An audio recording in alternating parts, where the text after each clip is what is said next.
Hi, Sophia. Well, it's a bit like that today. It's probably 3 or 4 degrees warmer than it was yesterday. Yes. Hello, But the can you hear same me? skies. Great, I'll do okay. my best for you. That's right. We're dial. Yes, I've checked. I've checked. Yes, it's fine. It's fine. I've checked it and it's fine. Yeah, lovely. Okay, Yeah, cheers. well, the people in Salford did accept yesterday that there had been some issues around the line, so I think we're fine today, which is great news. So thank you. Okay.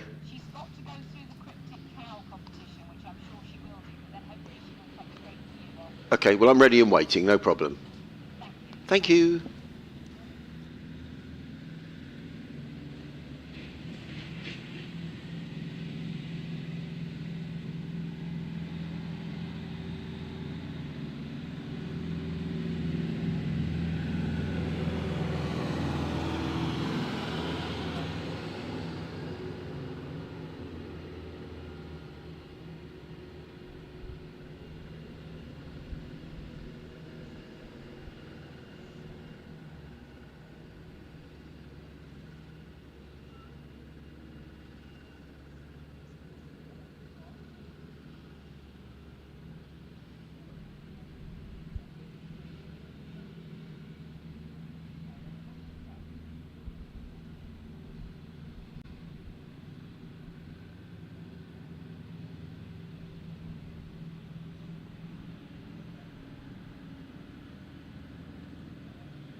Thank you, Sophia.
Oh no.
I am in Hove. I have to say, Sarah, for the last time this season, which is actually very sad. And there is one more game to go, which is in the beautiful city of Worcester next week, when Sussex will play their last game of the season. But this is the last home game of the season, and I have to say it's a pretty miserable scene, to be honest. The umpires are just coming wandering out of the pavilion to inspect, because the covers are on.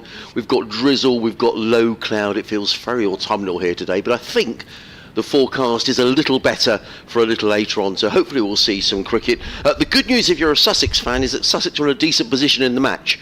232 for 8.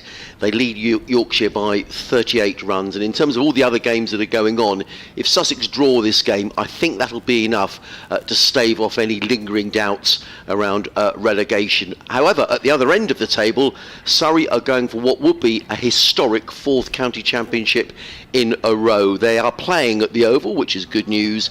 Surrey are 71 without loss. They need another 244 to win. And as I say, if they do so, they will win the county championship for 4 times in a row, which is really quite some achievement.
Hello.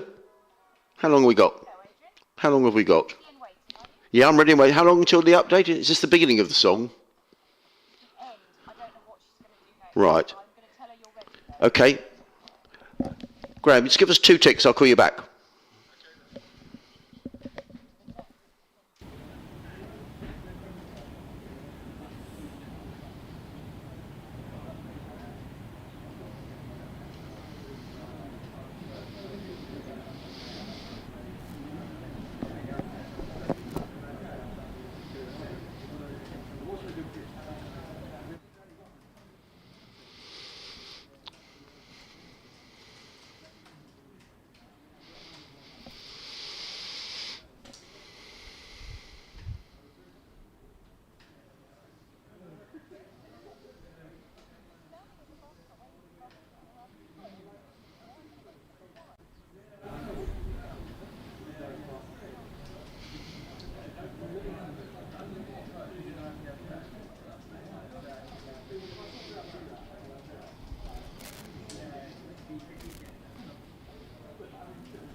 Hello, Sarah. Can I just say if my lunchbox would have Marmite sandwiches in? They're quite cheap.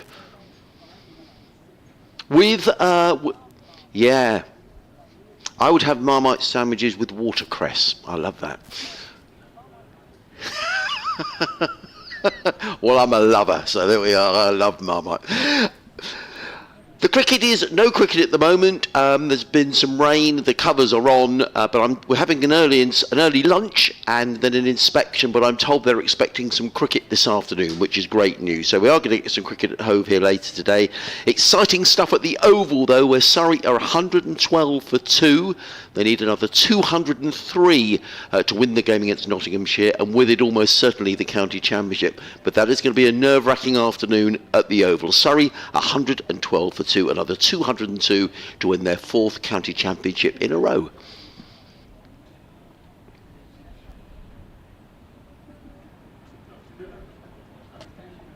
Bless you. Thank you, Sophia.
Hi, Sophia.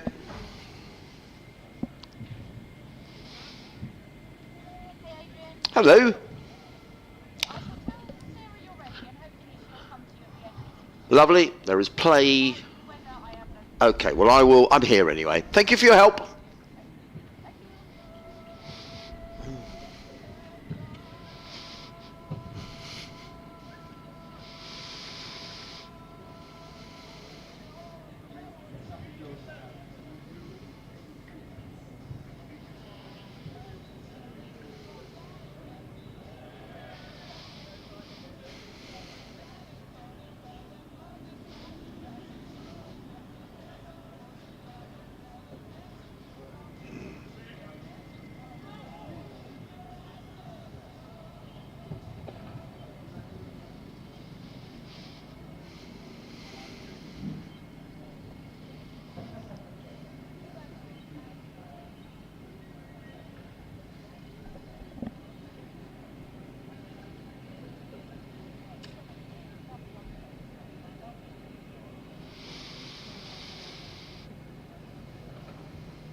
Oh dear.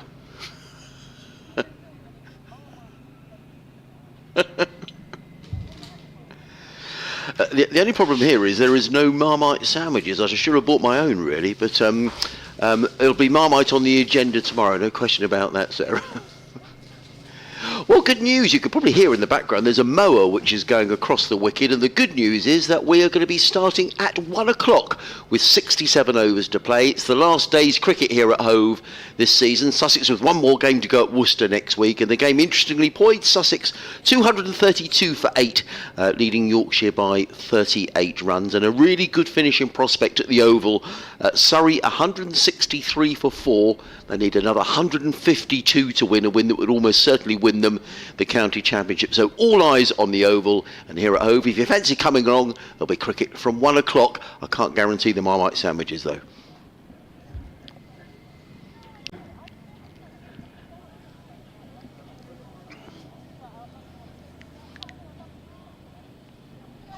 Thank you. Lovely. Yeah, one more. Thank you.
Oh, I'm really thirsty.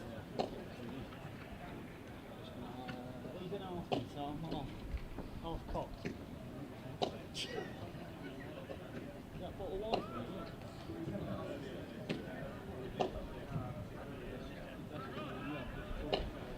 You don't need any wine for that one.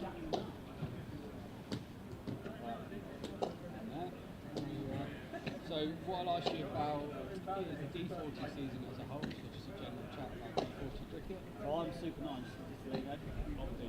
Can I ask you about Super 9? I won't ask you about D40. I'll ask you about Super 9s. Can I ask you about Jake Foster? That's it.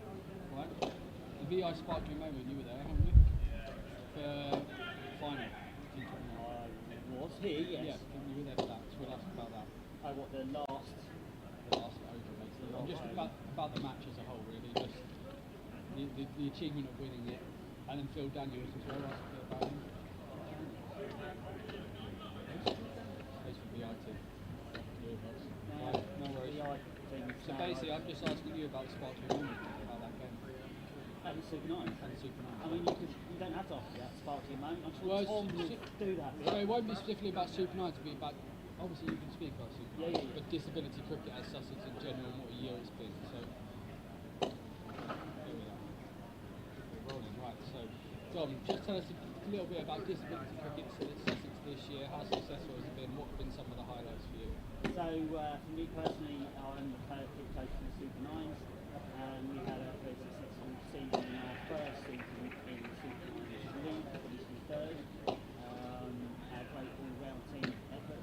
And across the board, I think we've been quite successful in the teams as well. They've had some really tough games. They've all done really well as a team. And the VI game here, final, was an amazing game where it came down to the last ball. And they won on the last ball. So it's been a really amazing season. And how proud are you to coach some of these boys and be part of the disability cricket? For me, it's all about the players really, and just getting a group of players together and seeing them mould into a team, and how they enjoy their cricket. Is that it? I hate doing that. As you could probably tell.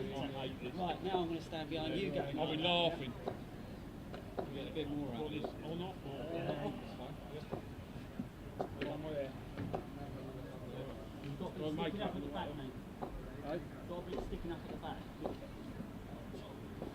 Stand just where you are. Right. So, first of all, just give us a little reflection on the D40 season this season and disability cricket at Sussex as a whole. Yeah, we've had quite a good season. It didn't too often. We started off bowling fantastic, batting wasn't as good. First three games, we had a good conversation in the dressing room after the third game. We decided to play from bad. So I thought the last three games of the season absolutely amazing. And we had two captains and one here at home. Got the shield, I thought it was really good. On the kind of like semi-final thing, we've done really well. And then we played down Arundel, absolutely smashed Yorkshire and Surrey. What was nice. So that was lovely to see, and the players and that was all done fantastic. So overall, first time winning trophies this week cricket. So first season for the country. So that was really good highlight. And that also fourth game in. Middlesex were champions and that, and then played them down West Midfield. Batted really well. Right with the Taylors and that.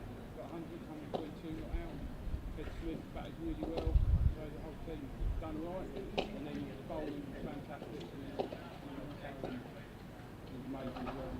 Yeah, and we beat them. So that's probably the highlights of the team. And what makes disability cricket at Sussex so special? The players. See the players now. We've got some fantastic talent. I think the kind of like disability cricket, they kind of think the standard's not that good. We've got players who play in Dig 2, we've got players playing Dig 3, Dig 4 across, and I think people kind of affect of it and not understanding how good the players are and the love of the game, the disability, they're still great players. And then just to touch on Jake Osler, he's had a number player, what's he like as a person, and how much does he improve? Love James. He's a good player. He's obviously been school. Lennon, I think, he's coach down here. The work coach is doing quite often as well. James and that. Plays for Maidstone club cricket. He's nothing put in first now. He's got to go first when he starts season Maidstone. I think he's third or fourth top bowler in that division. And give two. He's a lovely guy, very grounded, very determined. There's a lot of guts in his little lad, but he's got so much guts in him. And also his parents. The parents are really good parents. Very coachable and that. Try and work hard with him. He does really good teaching, but he's got the team as well. So trying to manage everything that he's done when he's trying to his focus mainly on this really important. Obviously I was up there with the DCL as well, where he performed really well. And yeah, he's definitely one for the future. He's got to keep him grounded a bit, I think, like the rest of them, but he's a lovely guy. And that like all of them, to be fair, they're all fantastic players. Fantastic. Thank you. Cheers, mate. Appreciate it. Cheers. Cheers, lads.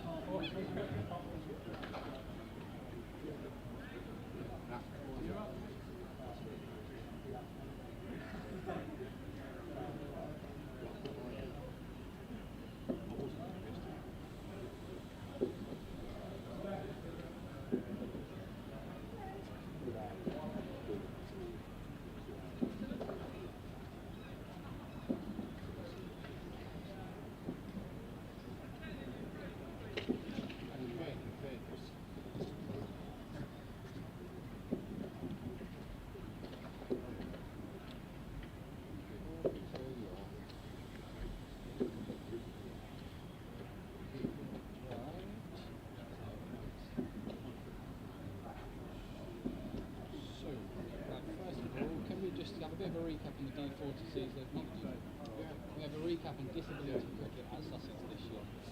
Yeah, absolutely. So we've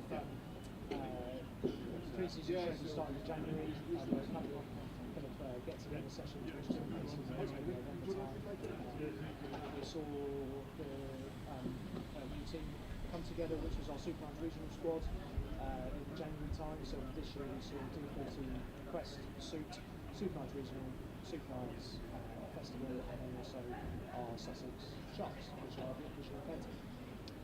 And what have been some of the highlights for you? So I've been to a number of games, which has been really great opportunities to see some excellent cricket across the county, a breadth and varied disability and additional help that we see and some work with across the county. Only last week I got to see the VI Sharks win on the last. Good afternoon, everyone. A warm welcome to the first Central County Ground. With thanks to Ben Gibson and his crew, we've managed to get the square outfield and pitch ready for first-class cricket with a start at 1 p.m. TV will be fixed at 3:05 with a minimum of 67 overs remaining in the day.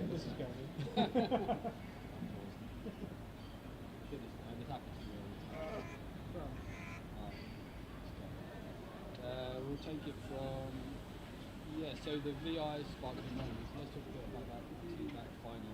What was that like as a game? What was it like to experience that dramatic game?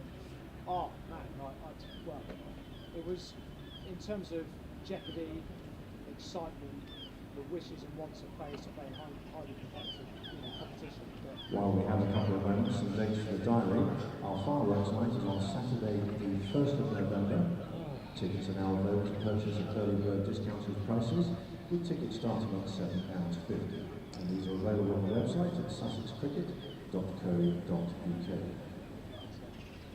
Everyone is also invited to join the Sussex players, coaches and staff at the annual end of season awards night this year on the 28th of September at the Grand Hotel.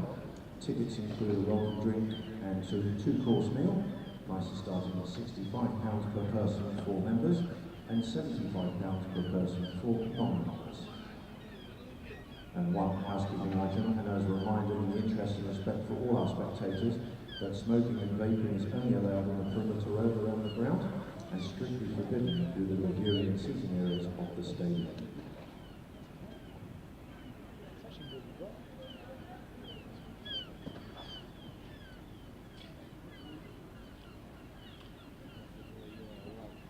Yes, so let's talk about the VI final. What dramatic game that was. You were there, how did that go, and what was it like experiencing that day?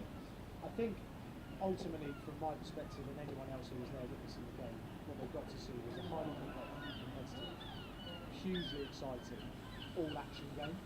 I challenge anybody who's here tonight to come along to any of the VI games, to any of the disability games, to really see what high-performing quality disability cricket is all about. But specifically with regards to the VI Sharks, you had everything: jeopardy, competition, high performance, whether you're a player, a coach, a spectator. It was an absolutely incredible game to watch. And coming down to the last ball of the game and seeing some of those players who depend on their variability of side, who are either totally blind, bowling balls, which, it's just unbelievable. Really great spectacle, both from my perspective, but also from the players' perspective to play. And the last one, then we'll just touch on Jake Bosley. Just give us some insight to Jake as a player and as a person.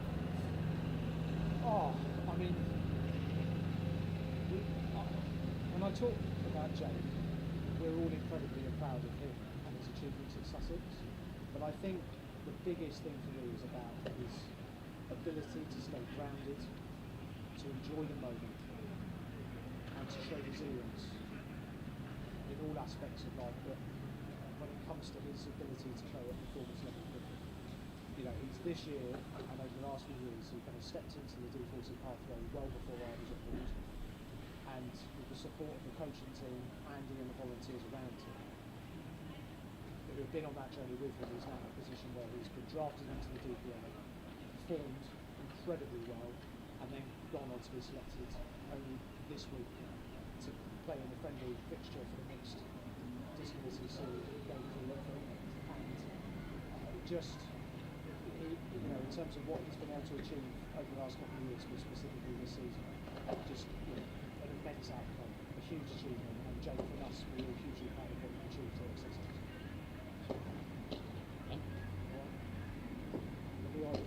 Yes, that's unfortunate. No, not at all. Thank you. Let us know if you need anyone else, but hopefully I think we've got it all.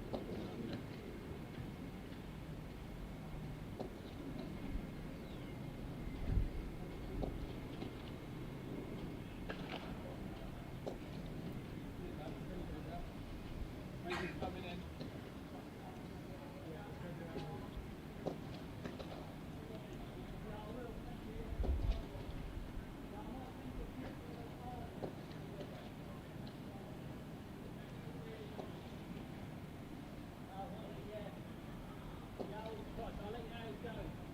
Cheers, mate. See you later.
Returning to the field are match umpires Jack Chantry and Tom Lambert.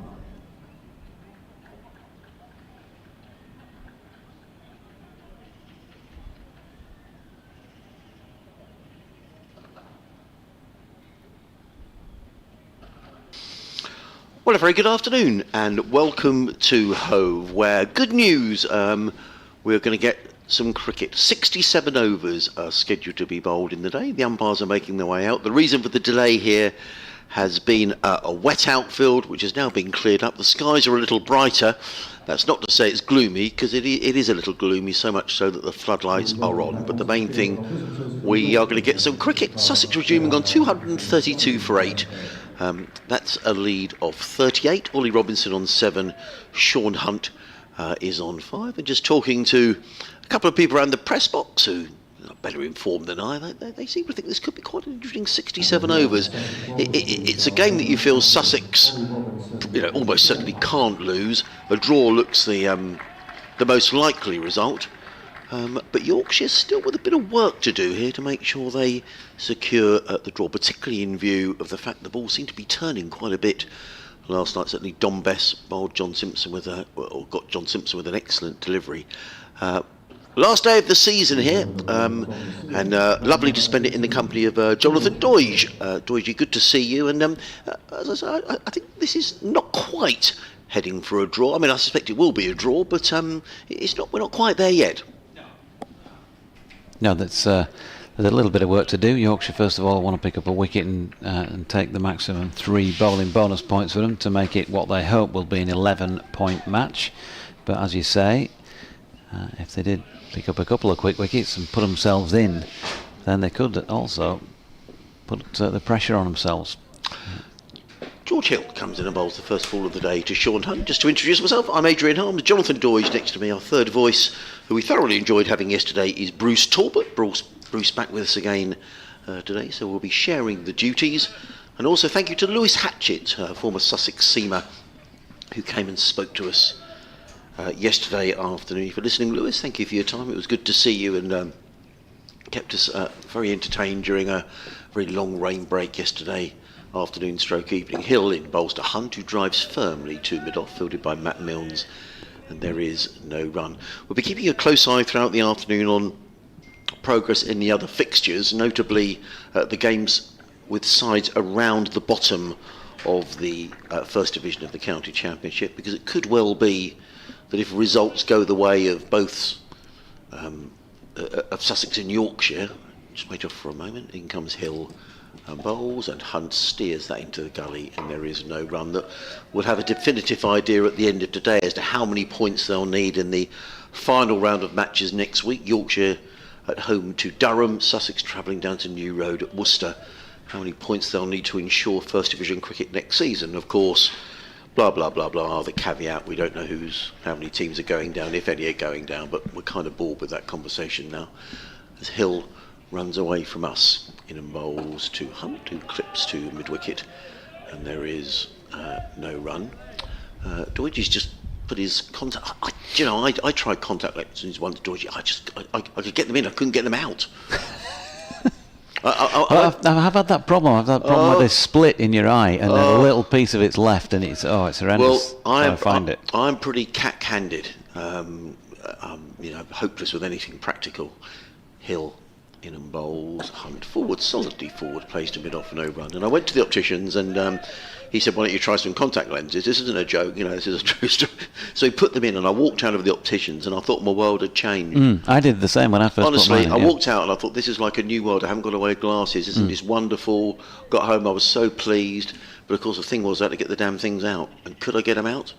I had to go back to the shop later that afternoon for him to take them out. My eyes were red, and Hill in bowls, Hunt beaten outside the off stump through to Bairstow. Good start from George Hill, maiden over. He's bowled 18 overs, 6 maidens, and has taken 2 for 39. And I even went on a course the optician ran in terms of putting your contact lenses in and out, and I I couldn't get the hang of it. So I applaud you for doing it. And that reminds me of the day when I went and tried the contact lenses on in the centre of Leeds, and the sun was shining. I did once go in my lunch hour actually. So I'd started wearing specs for about a year beforehand and tried them out, and it was weird that first moment walking out magic. into the hedgerow in Leeds and being able to see people clearly without any frame in front of your face. Well, a friend of mine said, why don't you go and have a laser surgery? But I'm scared to death, Georgie. Yeah, same here. Absolutely. I said to the optician, can you have one eye done at a time, just in case they muck it up? Which you can you? Can you? Yeah. Oh, right. But I was told ages ago that mine were too bad to make much difference anyway. Really? They'll probably end up needing specs at some point again in the future. Here's Best bowling. Ooh, 2. Ollie Robinson, who just dinked that one aerially for a moment it's in the general direction of James Walton. I think it bat and pad. It was certainly pad. It drops short of James, who's under the helmet. That short leg. Here is Bess again over the wicket, and that's turned down towards fine leg this time off the bat of Robinson. Just down to our left is Matt Milnes coming round to do the fielding, and they get a single. It is a great view. You feel so close to the game here. Maybe if you wanted anything more, you might want to be a floor up, probably ideally, but otherwise it's a cracking view. It feels like sort of goldfish bowl territory, isn't it? Especially when the fielder comes round. He's almost close enough to touch, as that's an attempted reverse sweep by Robinson after that 2 that he's just made. But he made a little bit of a Horlicks of that. Jack White is waiting for maybe a mistimed reverse sweep. Alex Donnelly just down beneath our commentary position, one of the Yorkshire backroom staff. S&C. He's obviously bringing a drink round for somebody. That's cut by Robinson out to Jack White, and there is no run. We should have done a bit of commentary on the inspections earlier on. We were kind of doing our own mock commentary off air, weren't we, Harmsley? But that could have been a bit of fun. Here's Bess bowling, and Robinson defends. They're coming now from the left hand side. They're holding a position close together. It's the umpires against the world. I'm just going to press on this little bit of grass here. That's a little bit wet. Now I'm going to touch that bit there. He has a few blades there. They've got a bit of moisture on. Robinson dancing down the pitch meanwhile to provide some on-field entertainment with 4 wide of Jordan Thompson at mid-off. And so first boundary for Ollie today. Good shot. Good use of feet. Got to the pitch and over the top of it. Interesting, actually, Georgie.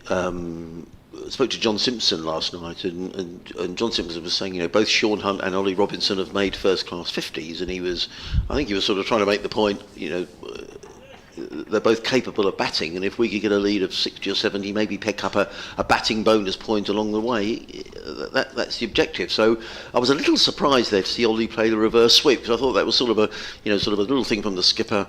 Let's play sensibly here, lads, and let's not throw our wickets away at the end. And as we've said a million times, Ollie Robinson can bat. George Hill is racing in to bowl to Sean Hunt, who nudges behind, and the wicket goes down. There we are. So having said how well these two have got first-class centuries, not today for Sean Hunt, and George Hill picks up another wicket. He's a fine cricketer, is George Hill. Didn't distinguish himself with a bat in the first innings, but he certainly is with the ball. Good delivery, Hunt had to play it. Little nick through to Bairstow, and the first wicket goes down. And a third wicket for George Hill, which will bring J. Devanukat to the crease. Sean trudges off, he'll have some bowling to do, and I suspect we'll see him next week down at Worcester as well. Good delivery though by George Hill, wasn't it? It was a cracking delivery.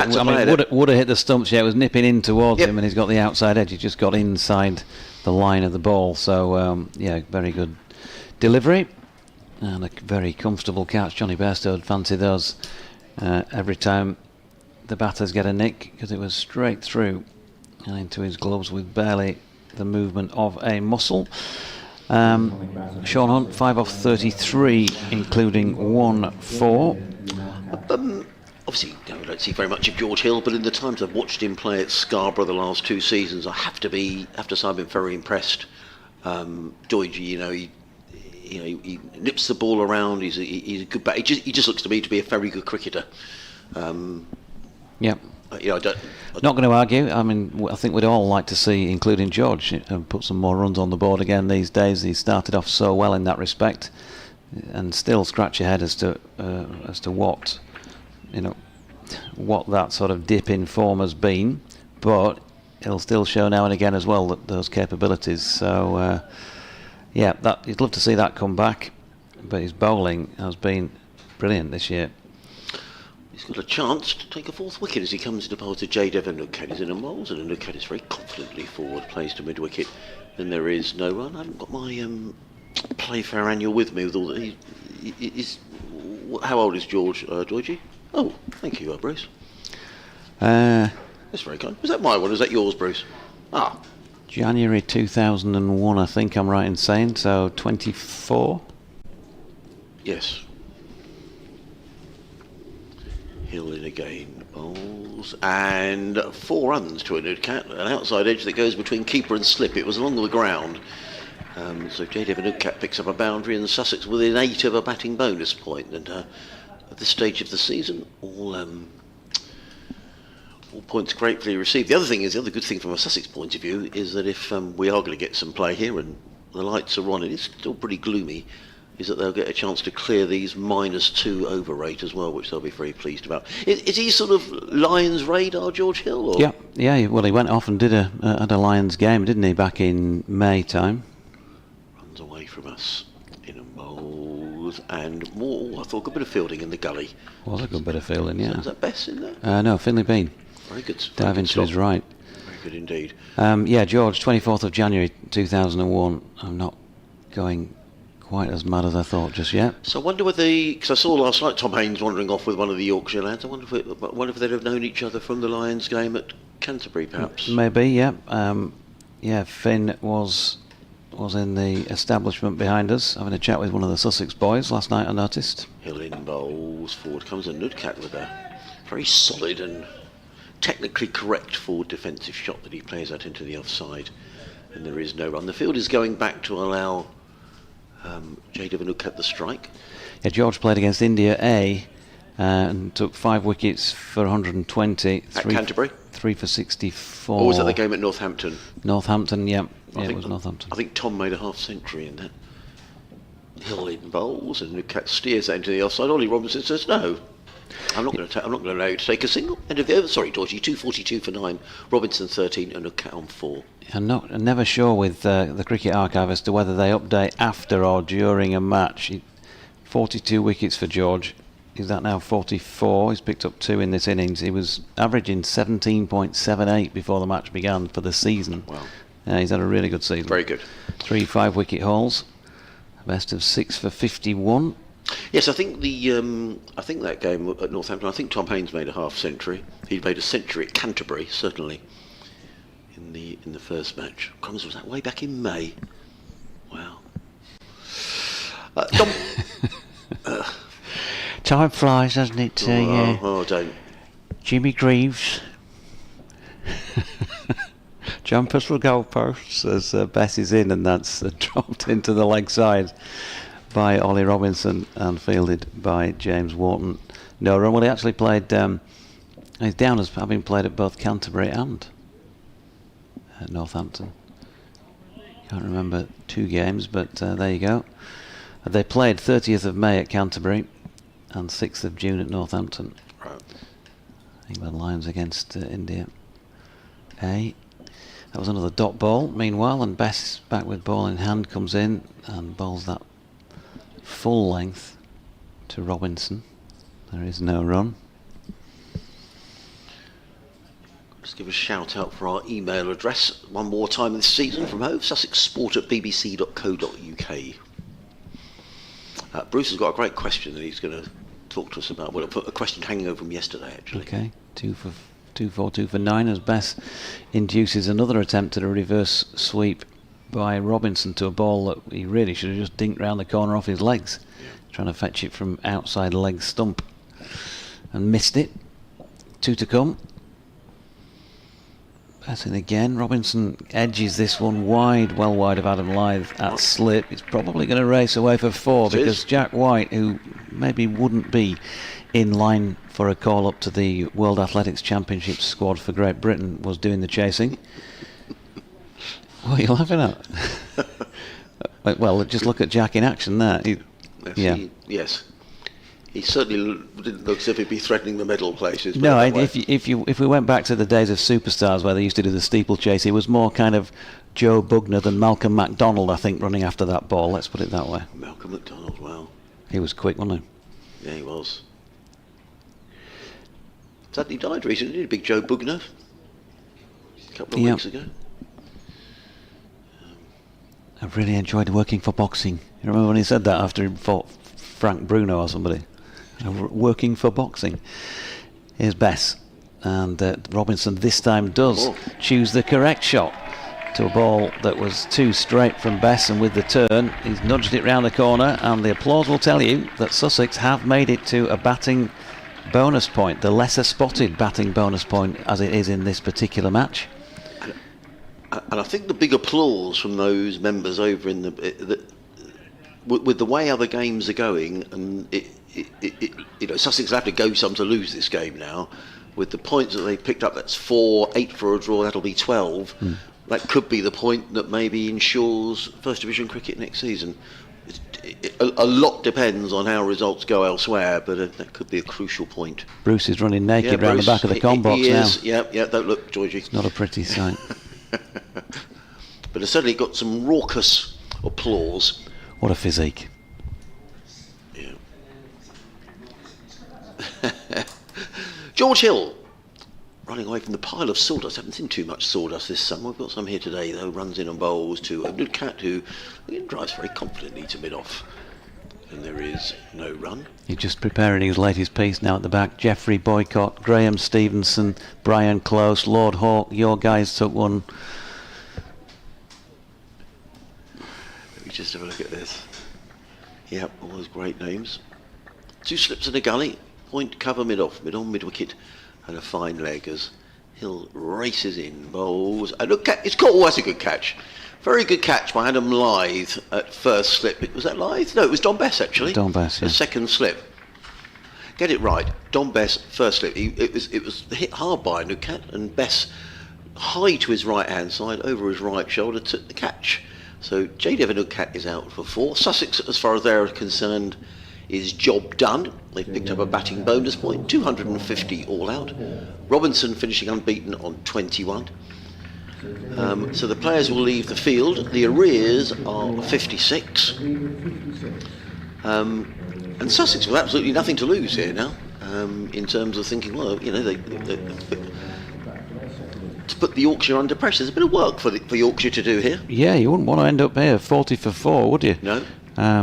Something like that, with so many overs left in the match, theoretically at least. So, yeah, there's a real chance for Sussex to put Yorkshire under some pressure. And for the Yorkies, really, it's a bit of a hiding to nothing, isn't it? They're not going to be able to win the game from here. It's just a matter of batting out time, and still a fair bit of it. So, interesting to see what sort of approach they take. It was pretty deliberate first time around, with the exception, a notable exception, of course, of Jordan Thompson later on in the piece. So we'll see how they go. But yeah, bowling figures wise, 1 for 43 for Matt Milnes. Sorry, for Jack White from his 16 overs. 3 for 80 Matt Milnes from 17. Jordan Thompson didn't pick up a wicket. George Hill did, and picked up 4 of them for 43. Another excellent effort with the ball from George. And if you think back, he could have had more. There was the big shout on Tom Alsop, and there was the chance that went between Bess and Lyth that slipped yesterday, which incidentally Don Bess did say last night was his catch. And he sort of absconded, took the responsibility away from Adam Lyth on that front, said he should have gone for it, but for whatever reason didn't. He took 2 for 26 himself, did Dom, and none for 12 from 5 overs for Matthew Revis. So yeah, it took 79.2 overs for Yorkshire to bowl out Sussex for precisely 250. Normally I'd suggest we had a break and had a cup of tea, but I feel as we haven't really done much today that we ought to justify the licence fees players' money by having a natter about cricket. So let's look at some of the other games around the country involving sides in the relegation zone. We know it's confirmed that Worcestershire, if there is relegation, will be relegated to Division 2 next season, although they racked up 591 for 9 in their first innings. They declared Durham in reply 117 for 2 after 30 overs. The objective clearly there for Durham to just try and pick up some batting bonus points in advance of their trip to Headingley next week. Down at Taunton, Hampshire supporters will be a little twitchy because Hampshire are 82 for 3 in their second innings, still trailing Somerset by 200. Former Sussex skipper Ben Brown is there on 13, Nick Gubbins on 19. It is snail-like progress by Hampshire because they faced 58 overs in reaching that 82 for 3, and the majority of those overs have been spin. Jack Leach and Archie Vaughan opened the bowling. Jack Leach's figures: 23 overs, 14 maidens, no wicket for 25. Archie Vaughan 28 overs, 13 maidens, 3 for 40. So it's all about survival for Hampshire, who, if they were to lose that game, would be in dire straits because they, they're at the wrong end of the table. They would just take 3 points from the game, and Surrey coming to the Utilita next week. Talking of which, at the Oval, Surrey 172 for 4, needing another 143 to win. That's a great climax to that game. Dan Lawrence on 17 and Ryan Patel on 1. Earlier on, Rory Burns made 45, Sibley 25, Pope 41, Folkes 19. So, interesting finish at the Oval. Interesting into the, well, not necessarily an into the county championship. I suppose from everybody who's in the relegation area, Doige, they would probably hope that Surrey go to Utilita next week with something to do, because if they've already won the championship, I'm not saying it won't matter because they're professional, but the edge might have gone on Surrey if they've already won the championship. So we'll keep half an eye on that one as well. Meanwhile, the Sussex lads are going through some warm-ups out on the outfield. The roller is on. I guess from a Yorkshire point of view now, they're not going to win this game, are they? But how many overs have we got left in the day? Still 60 overs left in the day. I say they're not going to win. I mean, I guess if they got rolled out for 150 and Sussex had 100 to win or something, who knows? But it was certainly turned. And John Simpson, when Bruce and I were talking to him last night, was saying that the one from Don Bess got him. There was another wicket he picked up as well. Was it Jack? Oh, it was Finn Hudson-Prentice he got, wasn't it, as well? Both of them were bowled, so I think we might see quite a bit of Jack Carson over the next couple of hours if the light and everything holds. I should just say, I had a note through, no player Edgbaston at all today. They've been washed out for the last 2 days, so a draw in the game between Essex and Warwickshire, and that's a draw that I think pretty much secures Essex. Well, a lot depends on these other 2 games, to be honest, but I think Essex are pretty much safe there, onto 150 points, which is 24 points clear of Durham. So they're not completely safe. Why are you laughing? I thought this was a two-way. Sorry.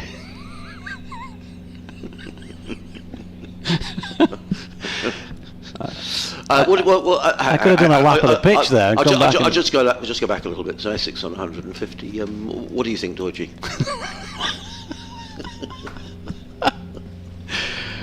Well, roller on the pitch, marvellous, isn't it? Yes, you see, the ground staff are doing their thing. You mentioned Dire Straits earlier, isn't it lovely? Yes, Romeo and Juliet. Oh yes, cricketing terms, that would be Valentine, I suppose. Ramadan and Valentine, those little pals of mine, just like those little pals of mine in the commentary box. Yes, lovely, isn't it? Wickets pitched, jumpers for goalposts, Harmsey. I think you're taking the mickey out of me. Yeah, so Yorkshire, how do they approach this? I think they've just got to go and bat sensibly, haven't they? The last thing they want to do is throw away a couple of silly wickets early doors and invite the opposition in. And they've not been at their best in the last 2 innings that they've played. So supporters who've made the trip down and have hung on for these 4 days of relatively grim conditions, will be hoping that their faith, their travel costs and all the rest of it will be rewarded by Yorkshire just being stoic, I reckon, for a while here this afternoon and ensuring that there's no other result possible than a draw. Well, the Sussex lads are coming out, and as I say, they're probably pretty buoyant because they probably know that they're almost, not totally, but almost certainly safe from any threat of relegation. Now, last home game, Luke and Robinson were quite a handful in the first innings, and the floodlights are on. It is very grey here at home. There are some lighter skies, but it's the sort of conditions that you'd expect bowlers to be enjoying themselves, and that's very much what I think you might find Robinson and the Nudcat doing as Sussex make their way onto the field. I'll stay with you until I've got an update to do just after 1:30. Then I'll leave Bruce. Bruce can come in for me and speaking to Doige. The ground staff are just finishing doing their work. I've got a long drive back home, so I suppose I'll, in keeping with some of our colleagues, I might just pop off home early tonight. You've got to stay to the end. We're here till 6:30, mate. No early night for you. Adam Lyth is making his way out together with Finley Bean. Adam Lyth, who, actually these two batted very nicely, didn't they? That first seems an awful long time ago now, Jonathan. Yeah. It's been a game that's been punctuated by bad weather. The first day completely winded out actually. It was so breezy that we couldn't play.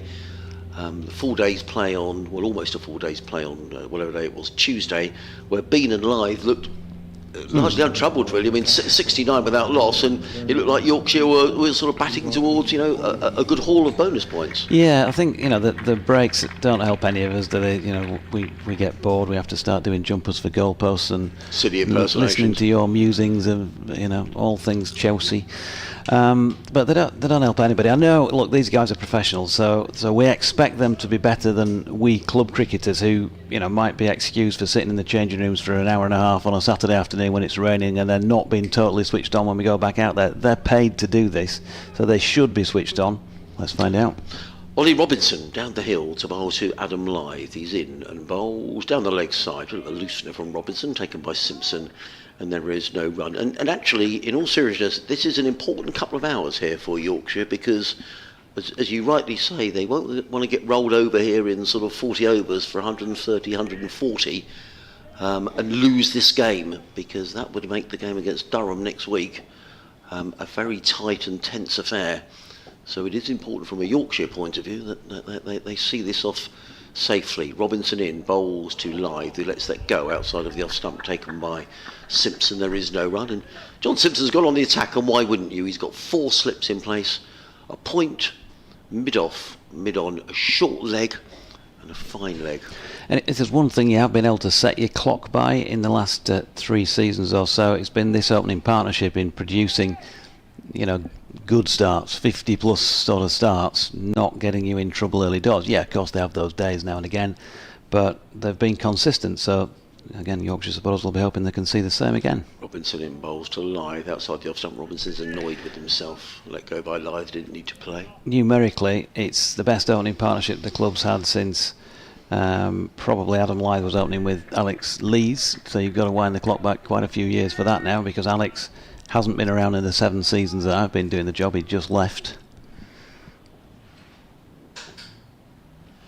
Yeah, I just noticed Finn Hudson-Prentice has come out from 4th slip and is now in leg slip, which is a bit of a trap that Robinson often sets. Robinson in, bowls, and Lyth tucks it onto the leg side. Good bit of fielding by Ollie Carter under the helmet at short leg. And there is no run. And actually, you were saying, these are professional cricketers. Professional sportsmen are paid to do their job, and let's make no bones about it. Sussex got a bit of a hiding up at Scarborough, Doige. They have for the last 2 years, and I bet there's one or two thinking, do you know what, we owe Yorkshire one here. They certainly won't be going easy. Robinson round the wicket, bowls, Lyth solidly forward, placed to mid-off, and there is no run. They might be thinking that, but if they were talking to us about it, they'd be saying things like, it's not the result, it's not the outcome, it's the process. Yeah. But it's true, isn't it? I mean, the last 2 years, Sussex have gone to Scarborough and have been soundly beaten. And actually, the year before that, I don't know if you remember, it was up at Headingley, and the final day was a Saturday. It was the day of the Open Golf Championship, but Liverpool, I think, and it absolutely hosed it down, and that saved Sussex as well on that occasion.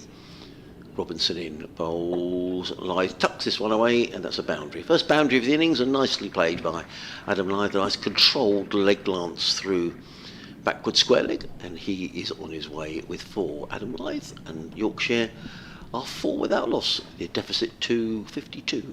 So you were saved by the weather at Headingley. You were saved by the heaviest covers in cricket history here, when Yorkshire needed 67 in a day, and they just couldn't get them off the square that day. Yeah, that's right. Yeah, I wasn't here, so I can't comment on that. So the lead. Sorry, the lead was 50. Yeah, so lead is 56. It's going to be J-Dev. Oh, that's interesting. Now that is interesting. James Coles is going to bowl left arm spin. Now that could well be about the over rate. Although the over rate on the scoreboard is showing us zero equal. Yeah. I wonder if that might change. Perhaps see if we can get a message to the scorers. I'm saying that maybe that's the reason. Maybe another reason is they think it's going to spin from this end. Yeah. Certainly spun for Don Bess, who bowled a couple of peaches yesterday to get his wickets. So, is this me or you? It's me and James Coles. To Finley Bede, who turns that into the leg side, and that is no run. Finn Hudson-Prentice in at mid-wicket to do the fielding. They've gone with a man set back in front of square on the leg side on the sweep, who's going to come into play here. Jogging in, Tom Alsop, I think it is. It is. To 1. He's normally in the slips, is Tom, yeah. But he put a chance down early on in the match, and since then he's been dispatched to the output. I wonder whether he sort of maybe hurt a finger or something, but he's out now. So Lythe back on strike. Coles his jumper and shirt fluttering in the breeze, and Lythe has gone. Well, you don't want your players to come out and do something silly early on, and he's just chipped it straight to Finn Hudson-Prentice, and Yorkshire are 5 for 1. You can't believe he's done that. Can he? Just clip straight to Hudson-Prentice, routine catch. Coles gets the wicket, and whatever plan Sussex have cooked up here, they picked up the first wicket, and a man who is often the bit of a bogey man as far as Sussex are concerned is on his way. Adam Lythe, he's gone for 4, and we did say that this was a really important hour for Yorkshire, and they've lost a wicket in the second over. Well, we could be in for an interesting couple of hours, Doige. We could. Just coming back to this over rate situation, we may get some clarification from the scorers. I'm not sure whether they need to, because the over rate is obviously pertaining to this innings. I don't know whether they sort of carry the over rate stat over from the last innings. Probably not in terms of the score. So I think that's probably why the scoreboard is showing Sussex a level. But we do know at the end of the innings, Sussex were -2. So I think we can, Sussex will need to build up on that. Anyway, Lythe has gone. New man comes out, who is Agarwal, who batted well in the first innings. He was in for a long time for his 26, but it will certainly need just to steady any nerves in that Yorkshire dressing room to do similarly in this innings. Yep, left-hand, right-hand combination. And James Coles is therefore going to switch to the right-hander with a slip and a short leg in place, a point, cover sweeper, extra cover, mid-off, mid-on, mid-wicket, man back with a square leg on the 1. And Coles fires that one. It felt a little bit more quickly, just wide of off stump. Agarwal tempted to play at it, as he did last week with the first ball he faced, which he hit straight to third slip at Taunton. He's over the top of the second one. Coles round the wicket. He did get some turn with that first ball to Agarwal. Through into the gloves of John Simpson. So 1 to come in an eventful wicket taking over for James Coles, who's got an edge on that one, Agarwal, and he too has gone. 5 for 2. Tom Haynes with the catch. You don't want to lose early wickets when you are trying to ensure that you play for the draw. 5 for 2 off 12 balls. Oh dear. Well, it was a surprise when James Coles opened the bowling. I thought with the lights on and the heavy clouds, Sussex would go Robinson and Anudkat, and they would be a handful. But we did see yesterday there's some turn. We were a little surprised yesterday that Johnny Bairstow took so long to introduce Don Bess into the attack. And once Bess came in, he picked up wickets yesterday evening. But John Simpson last night, and Bruce will back me up on this, felt that if Sussex could, get a batting bonus point and a little bit of a lead, that there was still some mileage left in this game. And wow, there'll be a few fluttery nerves now up on that Yorkshire balcony. Yorkshire 5 for 2. There sure will. James Wharton coming in at number 4. I've got an update to do to the listeners on BBC Radio Sussex, which I shall do during this innings.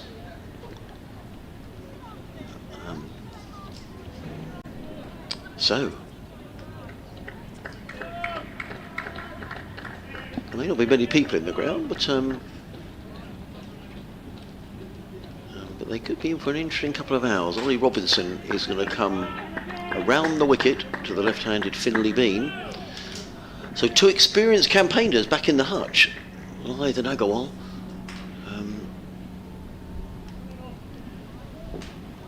Ollie Robinson in bowls. Bean defends down the offside, and there is no run.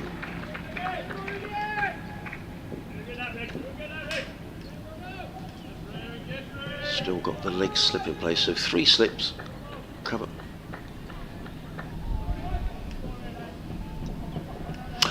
Well, this game has suddenly sprung to life because Sussex, we started here at 1 o'clock, Sussex bowled out for 250 eventually, which means they earned a batting bonus point, which is good news in their fight against relegation. Yorkshire batting second time around, needing 56 to clear those arrears, and in the third over they've already lost 2 wickets. They are 5 for 2, both wickets taken by the spin of James Coles. Adam Lyth and Agarwal out for Yorkshire, who have got a bit of work to do here if they're going to secure the draw. So exciting stuff here, exciting stuff up at the Oval as well, where Surrey have just lost another wicket. They're 193 for 5. They need another 122 runs to win, a win that would almost certainly secure them the county championship. Robinson in bowls, and Bean turns that to that leg slip fielded there by Finn Hudson-Prentice, and there is no run. Thank you very much to Sophia back at the studio for her work today.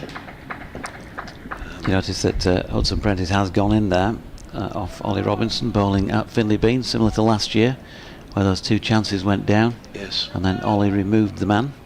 I think it was a bit wider from memory, more like a leg gully last year. Sussex with their tails up here. The light is improving. There's Robinson is in bowls to Bean. He beats Bean, all ends up outside the off stump. Through to Simpson. Robinson sort of turns and wanders back. It's always the way, when a couple of wickets go down early, there's lots of chatter amongst the fielders. That's a good ball, isn't it? That's an absolute beaut. Angled in, you've got to feel like you're playing at that, as Finley I think did, and yes, on that occasion he'll be delighted he didn't get a nick on it. Robinson again in bowls on Bean, looks to turn that on the leg side, is fielded by Hudson-Prentice, and you just feel like every run here is going to have to be worked for. As it should be. Yep, I mean you've lost the massive experience of a bloke who's got going on for whatever it is, 15,000 runs, and an international, confirmed international, played more international matches than Adam Lyth did, for 4 runs between them, and now you've got 2 young players. Got to find a way here. Robinson in bowls, and Bean is solidly forward, plays to mid-on. There is no run, so maiden over from Ollie Robinson. He's bowled 2 overs, figures of none for 4. But it's James Coles who's caused all the damage. He's going to bowl the next over. He's got figures of 2 for 1. I'm going to leave with Jonathan Doidge. And next voice you'll hear with Doidge will be Bruce Tooble. Yeah, the Yorkies have got to see this as a real opportunity to guts it out, show what they can do. They've obviously shown that they can play, the pair of them. Playing and then playing under pressure are two different things, and all part of that development as a cricketer. James Wharton has come up with a couple of huge innings, a 285 against his name already in first class cricket, so he can bat all afternoon and some, and that's certainly what's called for here as he works a single off Coles up to mid-on. Nudcat doing the fielding. He got through pretty briskly. Afternoon, Bruce. Afternoon, Jonathan. How are you? I'm alright. You can't do much about it from here, apart from attempt to describe it. James Coles over the wicket, and Bean drops that one at the feet of Ollie Carter under the lid at short leg. Getting brighter. May turn out into the nice afternoon weather-wise that was hinted at. Now then, there's an appeal here, and Finlay Bean has gone. The ball ballooned up, in the opinion of Tom Lungley, off some part of the batting equipment, looked like pad as well, and Ollie Carter at full stretch from short leg has taken the catch. Now then, Yorkshire are in dire straits, because they are, just a bit of touch on something, and look at that, Carter taking the catch pretty much at the feet of Finlay Bean as it lollops up in the air. That's a great effort from short leg. That's exactly what you want him to do.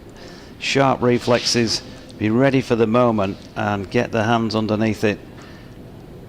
And James Coles strikes for the second time, and the Yorkies 6 for 3 after just 3.3.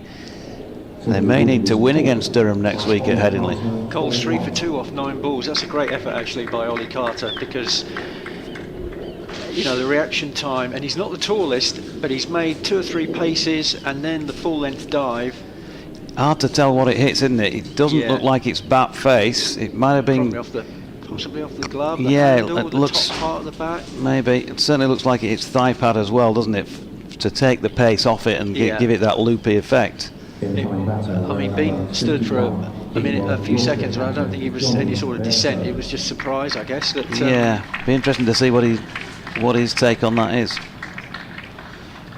But anyway, 6 for 3, and Johnny Bairstow, well, cometh the hour and all that. Yorkshire captain, 100 Test matches to his name. His team are 50 runs behind, 3 wickets down. There's no way in the world he would have been expecting to walk out there and face a new ball, basically. It's just 21 deliveries old, but he's in at 5, and if ever a captain's knock was needed, now is the moment.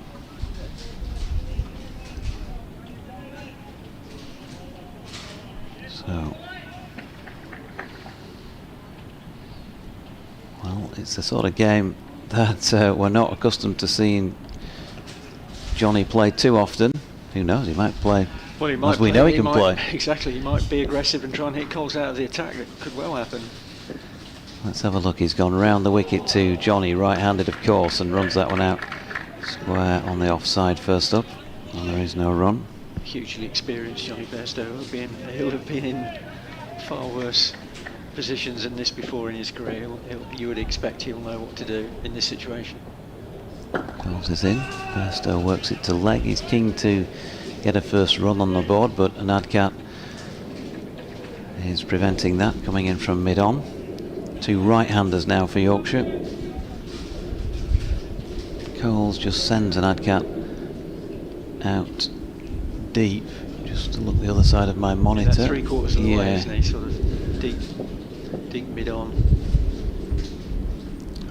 Coles again. He's quite tight to the stumps again. There's evidence of turn and a bit of bounce there for him, and Bairstow steps back and then cuts it into the pitch to cover. James Coles, 2 overs, 3 for 2, would you believe, with the new ball, the left arm spinner for Sussex. 4 overs in, Yorkshire 6 for 3. Another thing that John Simpson told us last night was how slow the pitch was, and there's already evidence of that as well. It's been hard to certainly in the sort of second half of the Sussex innings, to get the ball away, and but obviously this ball is what, 4 overs old, so it's not going to go soft anytime soon. And Sussex can just, if they could winkle another one out here, they would really feel that they've got a great chance. I don't think the weather is going to be a problem this afternoon either. Robinson comes in and bowls to Wharton, who just lets that one go past his off stump. He's on 1. Bairstow yet to score, 6 for 3, so still 50 runs in arrears here. Yorkshire, a job to do to save this game and make sure that next week, assuming of course that Durham aren't going to beat Worcestershire, which is probably a 99.999% chance that's going to be the outcome, that there's some work to do next week. Robinson in again to Wharton, that one's well outside off stump and Wharton has nothing to do with it. I suspect he's a couple of outswingers now from Robinson. He'll probably be aiming to get the nip backer in maybe this delivery or the next one. Tall figure, quite a commanding figure at the crease actually. It's the first time I've seen him play. Looks decent. We've had precisely 9 overs bowled between the two sides and 5 wickets have gone. Yeah, not many runs.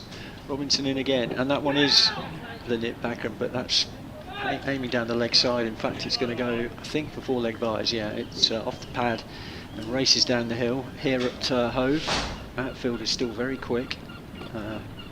No issues at all with that. And as I say, overheads, I mean, it's still grey, but you can feel that it's getting brighter from the west. There's pale sun poking through. It could well be that the floodlights can be turned off at some stage. In fact, the sun is just about making an appearance now. So very muggy as well. That's another thing today. It's very, very muggy outside. Robinson coming into Wharton from the Cromwell Road end. Bowls and bat pad together from Wharton. Oohs and ahs in the 4-man slip cordon, but that ball dropped well out of Ollie Carter's reach at short leg. Or was it? Well, maybe a bit closer than initially thought. A couple of feet.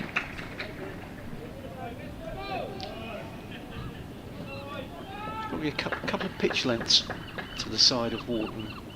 Widths rather is Carter, as Robinson comes in and bowls, and that one's outside off stump. No shot offered, no run. 10 for 3 Yorkshire.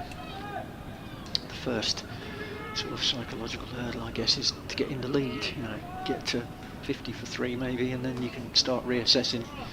But there are still 55 overs to go after this ball is bowled, so there's a lot of time left in this game. And we could have a very, very interesting afternoon here. As Robinson comes in to finish the over, bowls to Wharton, and that's on the stumps and well defended by Wharton, back down towards Sean Hunt at mid-on. That's the end of the over. Yorkshire 10 for 3. Yeah, and I 5 said, overs to go. Sorry. I said obviously Yorkshire may need to win against Durham next week. It's still a possibility. Depends upon how the points fall at the end of this match, but they just need to concentrate on today, don't they, first and foremost. As you say, James Wharton, it is the first time you've seen him, really tall figure. He's quick across the ground. As I say, he's capable of batting long innings, but he's also shown us that he's got a bit of the swash and buckle as well in some of his white ball innings. Here's Coles though, bowling at Bairstow for the moment, and he's back foot and just dropping that into the pitch. And that thing about gotta find a way, it's just you need to try and soak it up here, don't you? It's like the boxer, isn't it? The other guy's on top. Yeah, soak up a few blows. You've got the guard up, you're covering up, and you're just trying to soak up a few before you can try to counter. Here comes Coles again. 2 slips have now gone in as Bairstow pushes forward, and that one past the outside edge of the bat. Got some bounce there, Coles, as well.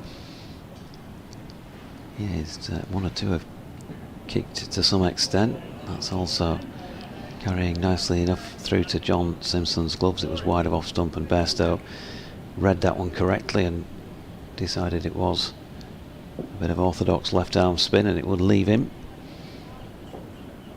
And he's in again, and once more bounce for Coles. Bairstow's got it away square on the offside to get him off the mark with a single. So the pair of them, one off 7 deliveries each, and they want to chew up a few more of those, I think, between now and the close today. 45 runs the deficit, 11 for 3. As Bruce says, conditions very much brightening up now. And another good turning delivery from Coles, but he can't draw Wharton into playing a shot. He's just got to straighten things up a little bit, and he probably will feel the need to play. They've brought in that second slip for just a bit of extra surety. If he does get a thickish edge on it, last ball is another easy enough leave for James Wharton, so they're getting to see a few deliveries, the pair of them, since that third wicket fell after 3.5 overs. Now 6 overs in, 11 for 3 to the sound of pings from the back of the box.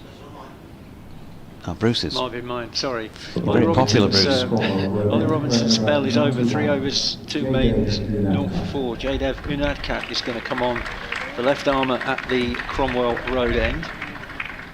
So a different proposition for the batters. Bairstow will be on strike at the start of the 7th over.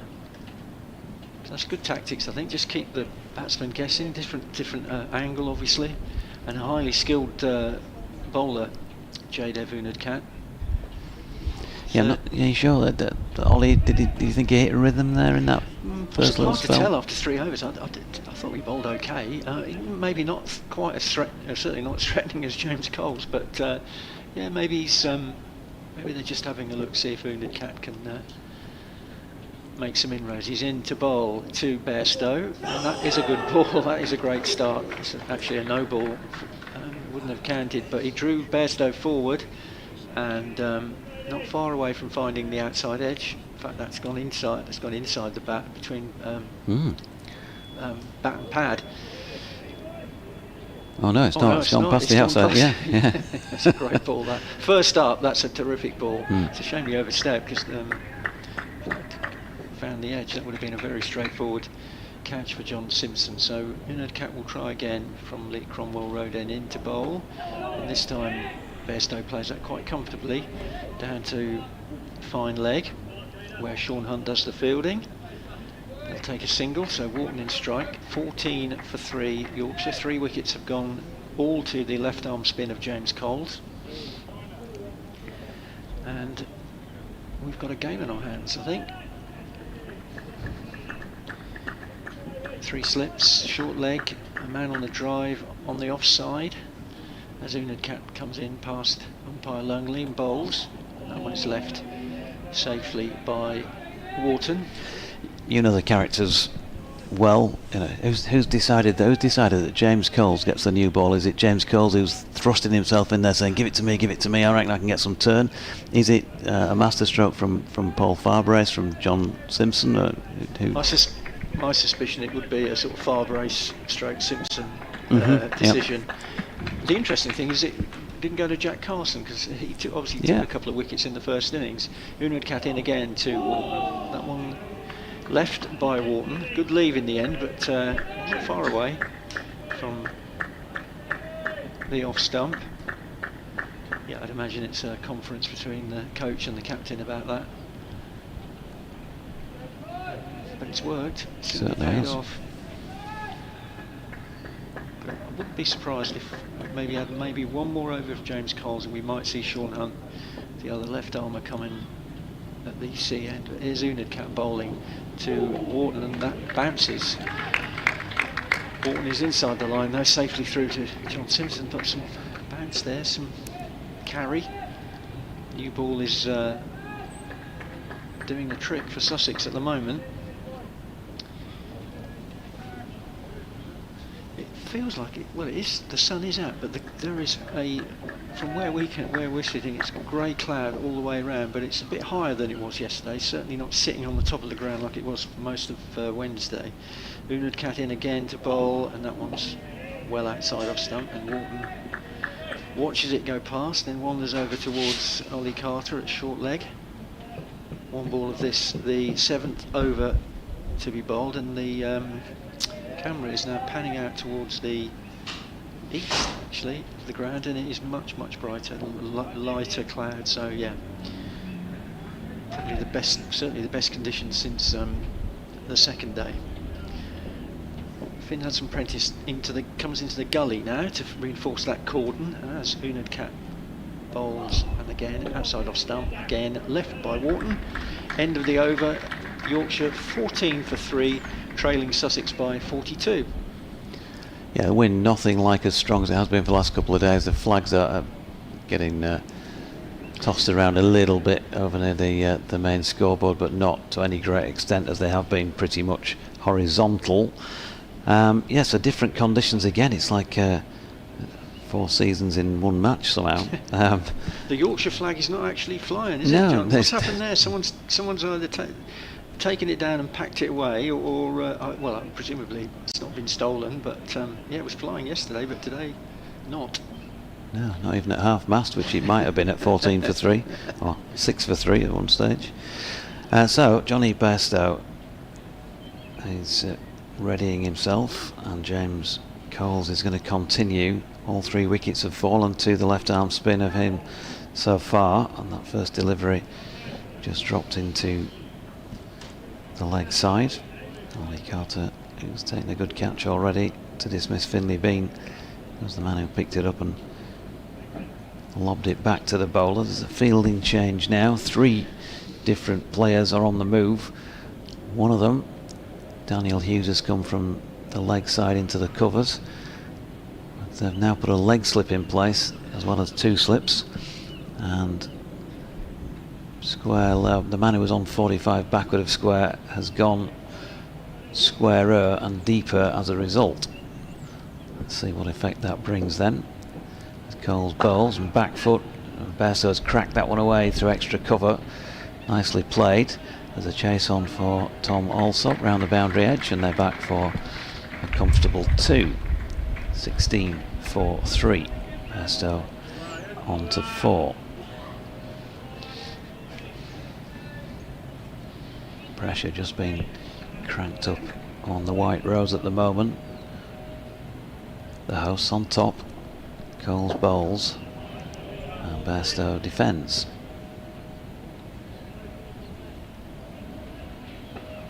.40 the Yorkshire deficit at the moment. They'll feel more comfortable if they can get that rubbed off in the first instance without any further loss. Coles comes in, Bairstow eases that one out into the offside. Again, there's no run. Arms is mentioned a few times about the outfield here. It still does look a picture, and you know, when you go around all the grounds, there's been quite a lot of issues for ground staff with the deep outfield out towards the edges of the pitches, with lots of bumpy areas. Been patchy, but it's superb here as Bairstow defends again back into the hands of Coles. And to say we're in the back half of September now, really does look in cracking nick. Coles in again from wide on the crease. Fired that one in a little more quickly, it fell. Bairstow again had it covered and left. 16 for 3, so 4.5 overs since the last wicket fell, after 3 fell in the first 3.5 overs. And there they are. If you're watching, Adam Lyth made just the 4. And Mayank Agarwal didn't score, and just the 1 for Finlay Bean as well. James Wharton not out 1, Johnny Bairstow not out on 4. And back with Jadev Unad. His second over, first over went for 3 runs, and he's going to come into bowl to Wharton with 3 slips in the gully and a short leg, and that's played off the back foot, guided down into that slip cordon and nicely fielded by Tom Haynes to his right hand side at the 3rd slip.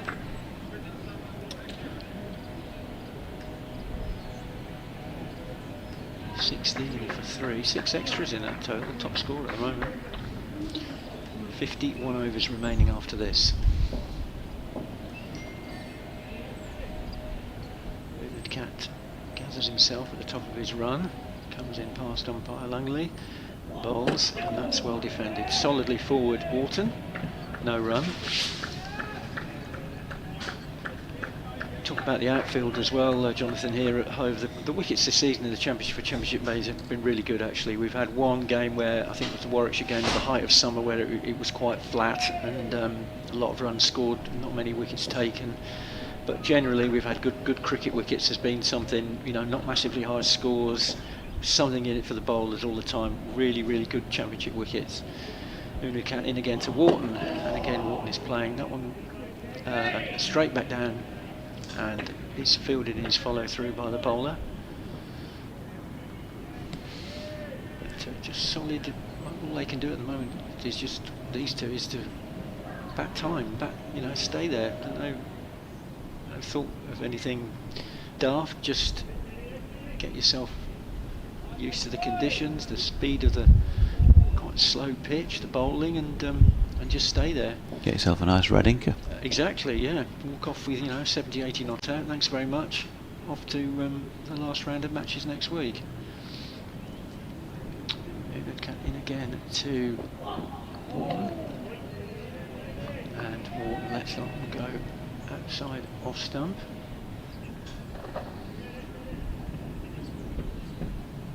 And then he walks away in front of Ollie Carter and practices a couple of very, very nice forward defences.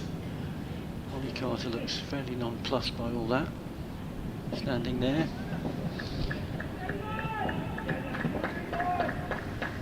Plenty of encouragement from Carson and Coles and Haynes in the slips for the bowler. 16 for 3 as Unucat comes in to bowl. That one is outside off stump. Savuzanars again, but ignored by Wharton. He could safely ignore that. There was no need to use a foot outside off stump.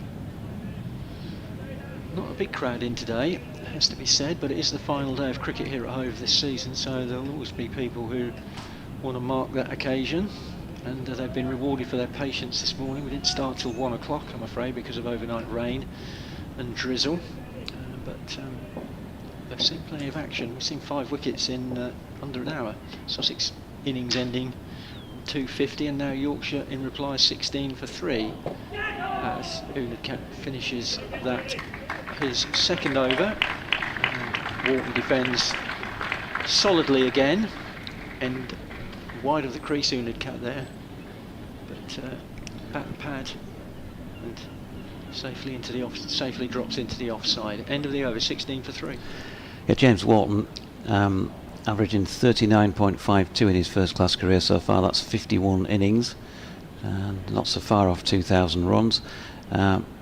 Curiously, he hasn't managed to score a ton in first class cricket this season, but his 2 previous first class hundreds, 185 and 285. So when he gets in, he can bat time. Yeah. It's interesting he hasn't scored 100 this season. No, he's got past 50 plenty of times. Yeah.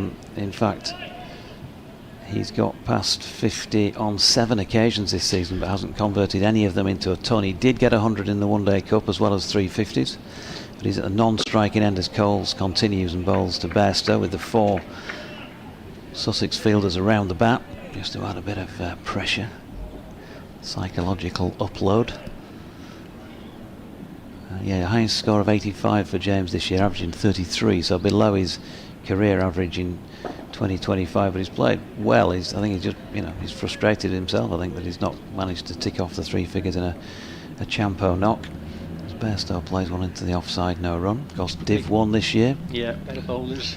Yeah, he's played the predominance of his previous matches in Division 2. He did play when Yorkshire were previously in Division 1 as well, just a handful of games, in and out like young players are. As Bairstow cuts one away out into the distance, and Tom Alsop does the fielding to keep them to 1. So we're going to get to see James Wharton again because he's back on strike now.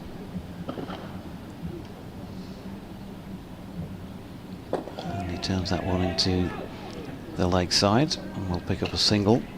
So where you'd say Adam Lyth had a cracking season, 1,000 runs in red ball cricket. Johnny Bairstow and James Wharton have both had good seasons.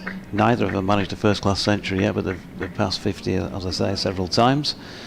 And obviously the other player would be Matthew Revis on the batting front in terms of consistency of scores. Finlay Bean came out with the big double 100 at Trent Bridge, and reminded us of his capabilities as Bairstow turns one to mid-on. Sean Hunt does the fielding. Harmsy was speculating that he'll be getting the bowl soon, maybe. 18 for 3, last ball of the 10th. Just got an email to mention on the end of this as Bairstow survives that final delivery. So 18 for 3. Good afternoon to John Cantwell, who says, hi Jonathan and Adrian. No disrespect there, Bruce, but I don't think you've probably met John, whereas Adrian has. He says, thanks for the comms despite the many interruptions in the match. Great to meet Adrian this year up in Scarborough during Jonathan's quiz night. I generally listen to the Sussex commentary when Yorkshire aren't playing, so this is always my favourite fixture. He says it does seem that Bess was bowled too late in the Sussex innings, and I'm hoping we managed to survive to claim a draw today, but it's not looking good at the moment. Thanks, John. Good to hear from you. I hope you're well over there in New York, where in fact number one son is at the moment. Give him a wave if you see him passing, John. Right, Unadkat going to bowl his third over. He's going to bowl to James Wharton. 18 for 3. In he comes from the Cromwell Road end, and that's got a good bounce but well outside off stump, and again Wharton, good judgment, just leaves it alone. He's only playing what he has to play. Sensible approach by the Yorkshire batsman.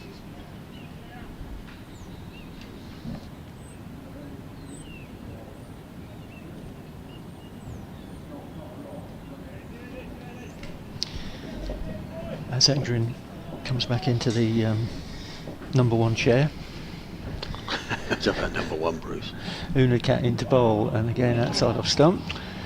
Who's an ours again, but Wharton is having nothing to do with anything.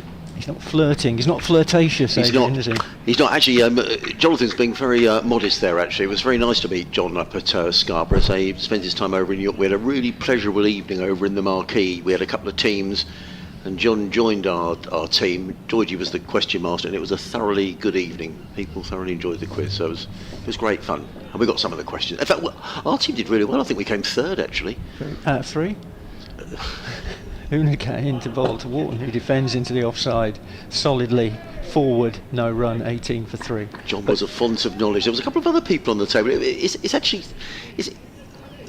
nice to meet new people, isn't it? You go to a quiz night and people were trying to team up. You've never met people from Adam, and John's was a very interesting story living over in New York. I think from memory, without giving too many secrets away, I think he worked a university lecturer over in New York and was a really interesting guy. So amazing he's sitting over there watching. But does he know the only first-class ground inside a racecourse?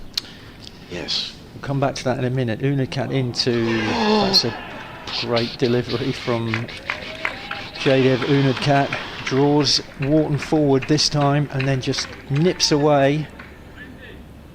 He's played at that. And... Oh, Georgie's got it right. He's got it right, yeah. Maybe he's done some research, I don't know, but he's right. He's right. We'll come back to that in a minute. That's a great ball from Jadev Unadkat. Outside, he's bowling from wide of the crease, angling the ball in and then getting it to shape away off the seam. And that was a terrific ball and very, very nearly caught the edge of James Wharton's bat. In he comes again past the umpire and bowls, and this time a similar line, but Wharton's forward this time in solid defence, no run. Interesting, that previous over, I was watching Johnny Bairstow against James Coles, who does like to get back to his mark and bowls with good rhythm, and I noticed Johnny Bairstow was walking away to square leg after nearly every ball, just coming back, taking his guard. I think he's just trying to unsettle James Cole's rhythm. I thought that was interesting cricket. I mean, he's, clearly nothing wrong with that. He's clearly quite entitled to do it. But, James does like to get into a rhythm. He bowls off a very short run and he rattles through his overs. I just thought that was an interesting tactic from Bairstow. It's changing the field here. Looks like Finn Hudson-Prentice is going to go under the lid at Silly Point. It's tense, isn't it? It is. And no runs being conceded either, very few runs as well. It's just the pressure is on. We're in the 11th over, 16 for 3. Only 10 of those runs have come off the bat. As Unadkat comes in over the wicket and bowls to Wharton, who defends, and there's the first bit of work under the helmet at Silly Point for Finn Hudson-Prentice. The end of the over, 18 for 3 after 11 overs, and Yorkshire still trail by 38. Just watch this over from Coles to Bairstow. You might see what I was trying to say. But impressed by Wharton, really. I mean, this is a really stern examination, isn't it? You've got the lights on, the cloud. Yorkshire in a perilous position here, and he's playing very straight. I think he's left well as well, and it's there is pressure out there, because if Yorkshire were to lose this, it puts a lot of pressure on the game next week at Headingley. So I think he's shaped up really well. Sussex with a lot of men around the back here. There are 2 slips, a leg slip, a short leg as James Coles is in to bowl to Johnny Bairstow. Bairstow is forward defensively, pushes that down into the offside, and there is no run. That's what happens here. Coles is already back to his mark. In fairness, Bairstow hasn't wandered away, but he is just taking it. There we are, look. Now he does wander away. He's going to have a word to the umpire about something. There's a bit of a loose shaving on his bat or on his handle. Yeah, He just snipped that off for me. Umpire Tom Lungley is there at Square leg. Is just helping Johnny Bairstow. Johnny Carson. I said Carson because I just noticed Jack Carson warming up at the far end as well. I wonder whether you might be going to see spin both ends. Sean Hunt's warming up. I think that's the thing. When you've got a couple of wickets, everyone's trying to catch the skipper's eye. Yeah, I'm ready to bowl, Skip. So here we go. Coles again. Bowls Bairstow back and punches that out into the offside. Picks up a single to the sweeper on the cover boundary, who is Tom Alsop. 1 more to the total. Bairstow goes to 6, the total to 19 for 3. I was just looking up the back of the pavilion here, Bruce. There's lots of blue sky, but it's not coming this way, no, is it? Not. And as you say, it's very humid. It's due to get quite warm here in the southeast of England tomorrow. That sort of warmer air. Change in the field. Jack Carson's gone into short mid-wicket for James Wharton from leg slippers. Coles is in a bit of extra bounce. Give Wharton the benefit of the doubt that he pulled the bat inside the line of that one. Yeah, I think he did. Bit of extra bounce though. Simpson taking that on the up. Tom Alsop now coming into backward point. It's a real game of cat and mouse. It's fascinating cricket.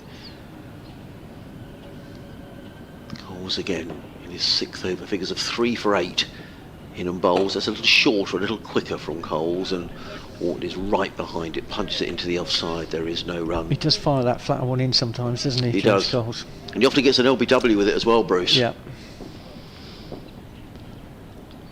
Again gives that more air, and Wharton is forward and stylish. He pushes into the offside. There's a howl from the slip cordon.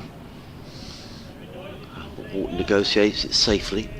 He's faced 30 balls for his 2 runs, but I mean that matters not a jot really. Calls it again. Bowls, and Wharton again placed firmly into the covers. There is no run. Fielded there by Daniel Hughes. Another over goes by, just the 1 run off of it. James Coles has bowled 6 overs, no maidens. Taken 3 for 8. If you're just joining us here on the BBC, it's been a dramatic day. We didn't start here till 1 o'clock.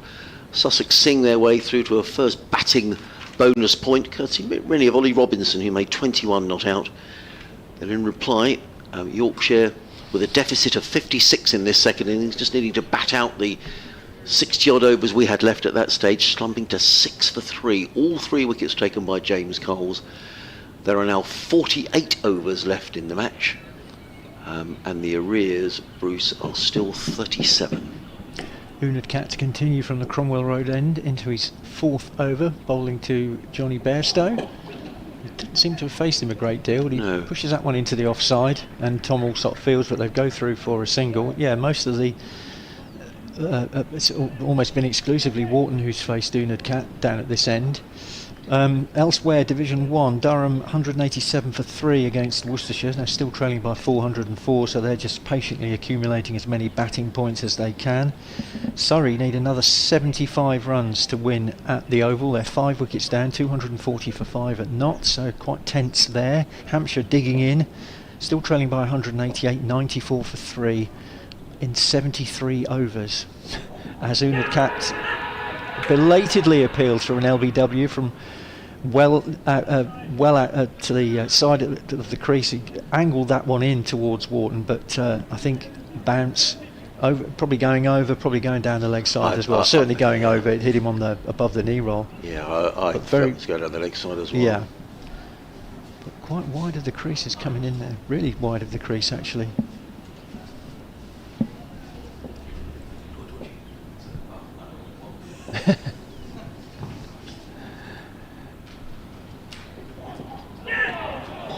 Crumbs, that wasn't far away either, Bruce. Great delivery again from Unadkat. He's bowled really well in this spell. Again, wide of the crease, bounce, draws Wharton forward, and well, he's done well not to get a nick on that. We both spoke to J-Dev the other night, who's just a lovely human being, but he was sort of suggesting he may be here a little longer than September next year, and what a bonus that would be for Sussex if he were. Well, he clearly likes coming here, as he said when we spoke to him, didn't he? Unadkat in again to bowl. That one's left alone by Wharton. Yeah, he's brought his young family over, and they like coming to the UK. They like Hove. They like being by the sea. It would be terrific if Sussex could get him for, say, I don't know, July and September, so he could play 3 or 4 games, championship games in the summer. Yeah. And then have a month, August, to go and do a bit of sightseeing or whatever. It seems like Daniel Hughes is here all next season, so that will be one of the overseas slots taken out, and he'll play pretty much every game. I don't know whether he'll play in the One Day Cup. That has to be decided, I guess. Unadkat past the umpire and bowls. Again, that's a terrific ball again. He's giving him such a working over here, Unadkat. So unlucky. Bounce, nip off the pitch. It straightens, and Wharton again is beaten all ends up, but he's still there. It's almost too good. A terrific spell this from Unadkat. If he deserves a breakthrough here, I think. Jack Carson is warming up, feeling it slip. He's going to bowl, perhaps might bowl the next over at this end, maybe. James Coles has had 6 overs? Yes. 6 overs. Unadkat comes in again, wide of the crease and bowls, and this time there's a solid piece of willow on the ball, and driven up to mid-off by Wharton. He'd probably be quite glad to get down the other end. Unusual field placing there for Ollie Robinson. I mean, Wharton single. I didn't quite understand that. There must be some, unless they think he's going to, lose his head and hit one in the air to long off. But that was a sort of almost relieved the pressure on Wharton there. A little bit, yeah. It did. Easy single. I thought they did well in the last over when Coles was bowling to bring Allsop in and cut off the single into the offside that Bairstow was collecting a couple of times just to take the pressure off and rotate the strike. Unadkat in again. Bairstow this time has beaten all ends up. Takes one hand off the bat. He's driving at that ball actually quite expansively. Moves his feet to the pitch and then it's gone on the inside. It's a dreadful shot. It's not a great shot, to be honest, by the captain. That is a poor shot. He's very fortunate there not to get an inside edge through to the keeper.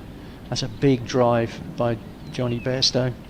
He looks at the wicket, he looks at where he's been standing, and now he's doing a bit of gardening. I mean, I guess from Bairstow's point of view, as skipper of the side, he may be thinking on the one hand, well, let's take the attack to Sussex, which is all well and good, but if you get out playing a shot like that, I don't think that your teammates are going to be overly impressed. James Coles in, bowls to Wharton. There was a bit of extra bounce there. Bruce, and Wharton beaten outside the off stump. It's sort of leaping around. Sussex with 2 slips in place and a short leg. I'd probably have a silly point in as well, to be honest. Coles again. In and bowls and clipped away nicely by Wharton. That's a good shot, just easing the ball away through the leg side. Jack Carson races out towards the clock tower scoreboard and fields, but it's 2 precious runs for Wharton. He goes to 5, Yorkshire to 25 for 3, still trailing by 31. Floodlights on, lots of cloud cover. It's tight, tense cricket here at Hove. Coles again. Wharton is forward and squeezes that wide of second slip. He was looking at Johnny Bairstow to say, is there a single there? But Bairstow, who was backing up, decided against, and that was a good call because it went to Tom Allsop's left hand, and that's his throwing arm. That would have been a suicidal single to attempt there. Coles already in. Bowls to Wharton up on his stumps and punches to mid-off. For the Burley Robinson, no run. I'm just looking at James Coles here. He's virtually running back to his mark. He's very, very keen to get on with it, and I think Johnny Bairstow had worked that out, and that was, he was trying to slow the rhythm down of James Coles. But Sussex need to get as many of these overs in as they can, don't they? Coles in again, bowls, and padding up is Wharton. The ball balloons in the air. There is no. Yeah, absolutely, and they do have this -2 to clear from the first innings, which looks like they've cleared. Yeah. Again, I'm not sure whether that level relates to this innings or the match, but either way, I think it's the match. I think it's the match. Right. Coles up wide of the off stump. Well, I was just about to say that wasn't a great delivery, but actually I think James Wharton's eyes rather lit up there. He was going to thump that away through the covers. He certainly played at it, and well, in the end, I think he might have pulled out. Yeah, he did. I think he pulled out. And it was quite short, wasn't it? He probably was there for the shot. It was. But then he. Yeah. And I wonder whether that gets inside the batter's mind here a bit, Bruce. You're thinking, actually, in normal circumstances, James Wharton may have just hit that for 4, but he might be thinking, oh, I don't want to play a poor shot. Don't want to give him a wicket away. 42 balls for 41 balls for 4 runs. James Wharton. Sorry, 42 balls, 5 runs. Johnny Bairstow 7 off 24.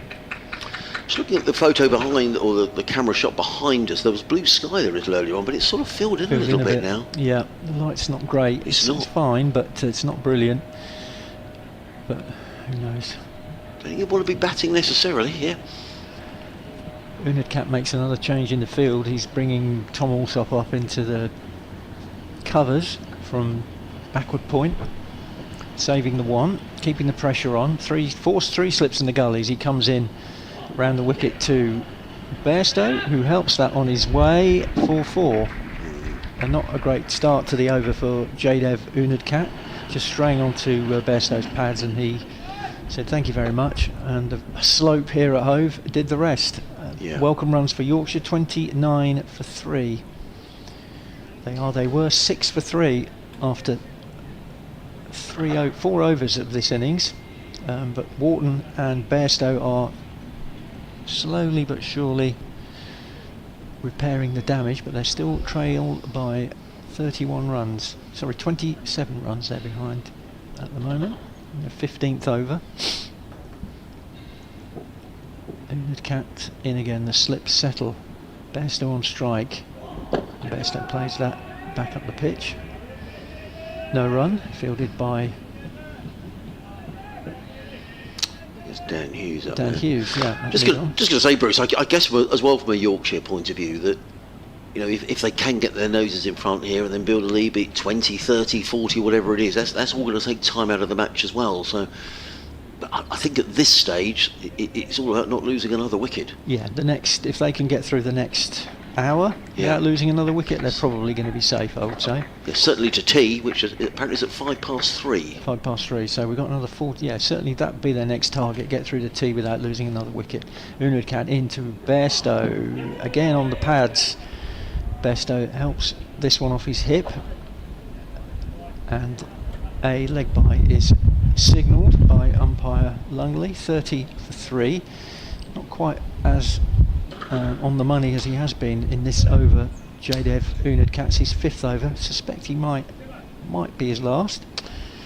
All change at the Oval, Bruce. Surrey have lost 2 quick wickets. They're 246 for 7. Dan Lawrence out for 50. Tom Curran for 33. Who's in now? Gus Atkinson is in, and Surrey needs 69 to win with 3 wickets remaining. Great finish, fantastic finish. Unadkat in and bowls, and that's full of length from the Indian, and it's a no ball. Full of length and dug out quite well by Wharton, but it's a no ball, so more runs to the total. That's been a great game, because 10 minutes ago, with 5 down, Surrey looked like they were all, and I was just thinking Dan Lawrence, who, if you remember, made 100 down here. Yeah, looked great. He looked great, didn't he? But, all of a sudden, crumbs, would you fancy Notts? Probably Notts game now. Who knows? Another partnership. Great finish. Tie. That'd make things interesting next week. Unadkat into bowl to Wharton, who's hit on the pad. There's an appeal. Not sure about that. I think that might have pitched outside the line. He was desperate for that, wasn't he, Jaydev? He looked fairly. The slips were probably a little bit less interested. It's well, they're all up actually, to be fair. Tom Haynes has taken about 3 steps forward in his appeal, but no dice. Umpire Lungley said no, but that was quite close. Let's have a look again on the replay. Maybe, I don't know. It's a good shout. You've seen them given. Seen them given, yeah. Maybe a little bit of. I don't know, an inside edge possibly. Looked fairly straight. Looked like that might be troubling. Anyway, Unicat in again, bowls, and Wharton this time defends into the offside, and there's an easy single there to Ollie Robinson. Jogs around from mid-off to field. 33 for 3. The score. Extraordinary, as you were saying, Bruce, the goings on down at Somerset. I mean, Hampshire 99 for 3 in 75 overs. Ben Brown is 21 not out. He's faced 87 balls. Nick Gubbins is 27 not out. He's faced 168 balls. Fair play. Yeah, I mean that is battling it out, isn't it? Yeah, it is. That's the definition of it. And from a Sussex point of view, you know, Ben Brown was a great servant here. It'd be, you know, if he I think we'd all like to see Ben back in Division 2. Yeah, It's good to see him actually last week. It was. Had a quick chat with him, catch up with him. Unicat in bowls, and that is played quite comfortably in defence by Johnny Bairstow. End of the over. We've had 15 overs, 33 for 3. Lythe made 4, Bean 1, Agarwal a duck. All those wickets falling in the first 2 overs he bowled to the left arm spinner James Coles. Wharton and Bairstow have since taken the score up on 27, Wharton on 6, Bairstow on 11. Robinson's had 3 overs. Coles has had 7 overs. He's going to bowl another one. He's 3 figures at the moment, 3 for 10. Unicat 5 overs, 0 for 14. Interesting here, Bruce. I'm just looking at Johnny Bairstow. He's on the non-strikers end where Jack Chantry is. Now, the light is okay. The lights are on, but a lot of the blue sky that was behind us here and those glimpses of sunshine have disappeared. And I think if the light were offered here by Jack Chantry, well, Bairstow would be off like a shot, I think. He would. Whereas the other day he wanted to stay on. In comes Coles, bowls. Wharton is solid D4, plays onto the onside. James Coles in going for the ball, and Johnny Bairstow briefly sort of bump into each other, but there's nothing in that. And there is no run. And you certainly wouldn't blame it if it was off, and I'd be off like a shot as well. Coles around the wicket, bowls. Wharton defends into the offside, no run. And I have to say, Bruce, as well, I thought Johnny Bairstow was quite within his rights the other night. I thought, you know, he was clearly very frustrated that the umpires took the sides off. Yeah, I wouldn't say the light was any worse then than it is now, to be honest. Yeah. Coles again. In and bowls wide of the off stump. Loose delivery by Coles, which again looked like James Wharton almost sort of, he got halfway through the shot, then decided not to belt it through the covers. Yeah, he's playing well within himself. You know, he totally is. 6 off 48 balls. Yeah.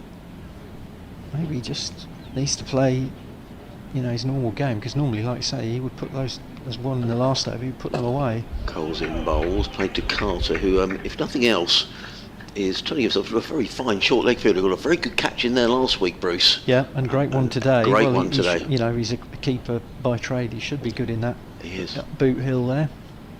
Coles in bowls, the quick delivery that all sort of shovels out onto the offside. There is no run. I just wonder, knowing John Simpson, he does not just shuffle the pack, whether he might think, yeah, James Coles in his 8th, perhaps we'll just give Jack Carson a couple of overs. Worth doing, I think. Just to mix it up. Coles in again, that's again short, and this time Wharton does. That's a very good bit of fielding, actually. That is excellent by Tom Alsop. It prevented a single. Probably prevented a 4, I think. Yes, hit really, yes, really you're hard. quite right, Bruce. You're quite right. Very good bit of fielding. End of James Coles over, who was bowled 8 overs, 1 maiden, 3 for 10. An email has come in from Gary Knight, a regular contributor up in Horsham. Hello, Gary. Interesting one here. He says, hi Adrian, regarding overseas players for next season, I took part in the members forum. Wearing number 16, please welcome Jack Carson. Well, we should do the lottery, Bruce, because here does come Jack Carson. What do we know? He says, I took part in the members forum on Monday evening and asked a question about this subject, i.e. overseas players for Sussex for next season. Paul Farbrace confirmed that J. Devon Newcap will return towards the end of the season, although he wasn't specific on the exact period of time. As you say, hopefully he'll be available for a slightly longer term than this season. He also confirmed that Daniel Hughes would return to the club for the whole season. For 2025. Farbrace also mentioned it's unlikely that Jaden Sills will return, and he's looking to play in the IPL, which is interesting. Here we go with Jack Carson off spin, bowling to Bairstow. The first ball is tickled down the leg side. There's a leg sip in place, but it's gone between him and the keeper and has gone for 4. 37 for 3, Bairstow on to 11. So not a great start by Jack Carson. Just fired that one in down the leg side and helped on its way by, actually, is it 4 buys? You might, sorry, it's 4 buys. It didn't come off the bat at all. It just sort of... Do you think it turned a bit, Well, Bruce? it possibly did, yeah. It may well have done, actually. It may have turned from outside Bairstow's off stump and then across him. It wasn't... There's no bat involved anyway, but still 4 runs onto the total. Bairstow this time pads up to that one. Carson appeals. No dice, no run. 37 for 3. But yeah, you're right. That first one did turn, didn't it? We're just seeing a replay now. And Bairstow shoulders arms, and all of a sudden it's gone across him, gone between leg slip and the keeper, down to the rope here in front of us. As the next ball is again no shot offered by Bairstow. Again, an impassioned appeal on one knee by Jack Carson. It's well outside off stump. That's going to do a lot to be. But Bairstow's playing It's a dangerous a game. dangerous game here. Needs to be careful as Carson prepares to come in past the umpire to bowl to Bairstow. He plays this one back down the pitch. Not with any great security, has to be said. Marks his guard again. Walks away.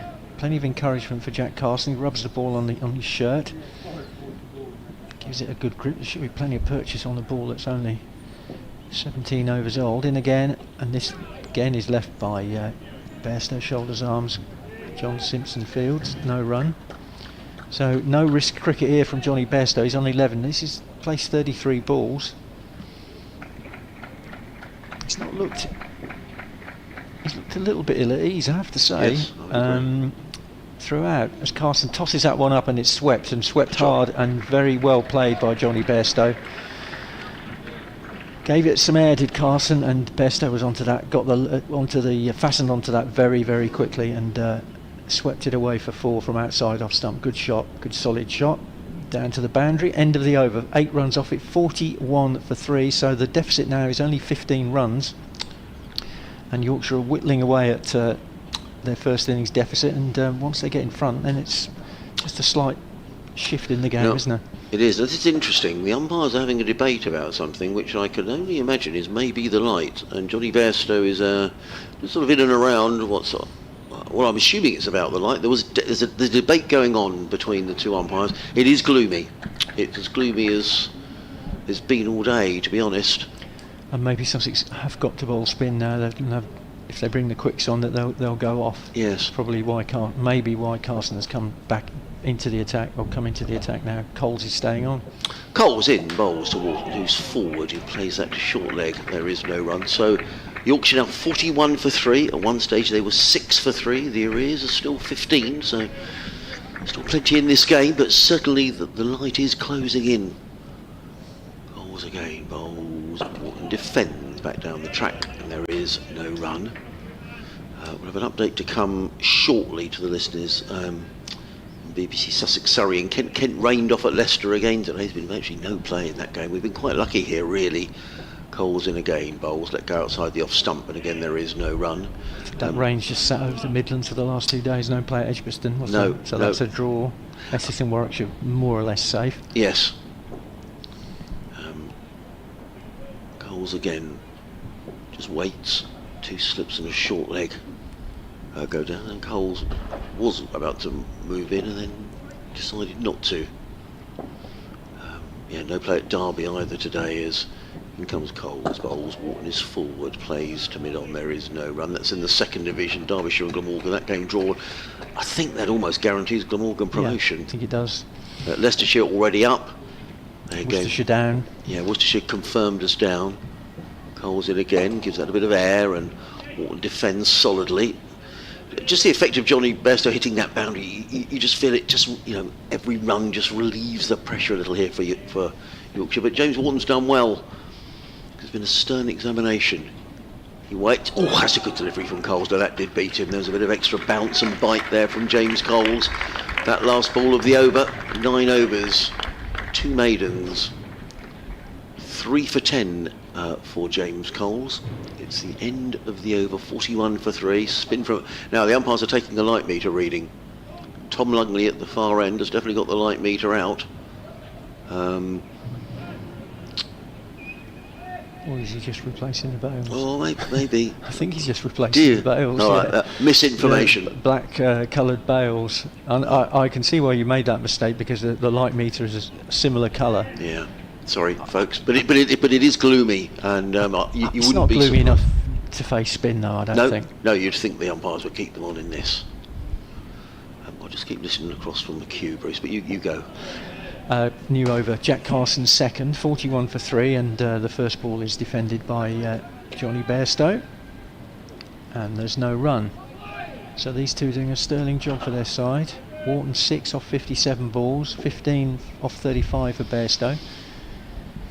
As Carson comes in again, and Bairstow kicks at that one with his pad, or thrusts his pad forward, and it balloons off into the offside, no run, into the leg side rather. Just coming back to Sussex the next season, Bruce, just finishing off Gary's email, he says no mention of Nathan McAndrew, who's been here for the last 3 years, so maybe Nathan, we'll have to see whether he comes back, the big Australian all-rounder. He's done a good job. In comes Carson, and that's driven through the offside and driven very nicely by Johnny Bairstow. That's going to go for 4. He took his hand off the handle there, but still hit with plenty of power. Bit of width offered by Carson, and Johnny Bairstow put that away quite conclusively. Quite a short boundary on that scoreboard side, and no chance for either of the fielders on the offside to chase that one down. 45 for 3 as Carson comes in to bowl again to Bairstow, who defends. Ball drops in front of him. John Simpson scurries round to pick it up, throws it to Ollie Robinson. And on to Jack Carson, who spins a couple of catches in his hand as he comes in past the umpire and bowls, and floats that one up a bit more, and that's put away very nicely as well by Bairstow. Not a great ball that from Jack Carson. Invited the drive, and Bairstow said thank you very much, meat and drink to a player of his quality, and he punched that square on the offside for the second boundary of the over. 49 for 3, so the deficit now is just 7 runs, and just feel like you said, Adrian, a couple of minutes ago, with every run scored and every boundary scored, the pressure is just easing a little bit on Yorkshire here. As Carson comes in again, well, he does, he's about to, and then he stops in his tracks, and we'll have another go to bowl the final ball of this, the 19th over.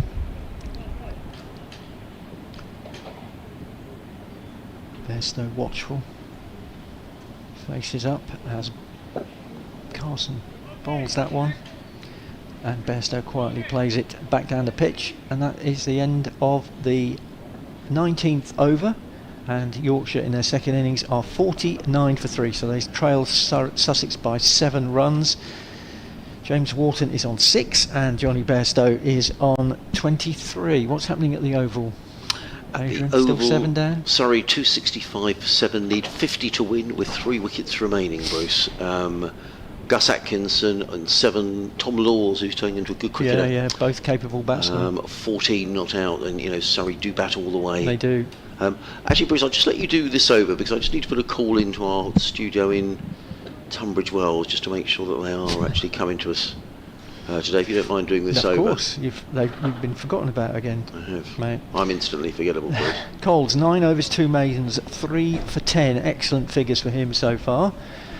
Got a big smile on his face at the moment as another reinforcement into the close in field is being made. Someone's going out there putting their pads on. Another field, it might be Tom Alsop. Thank you.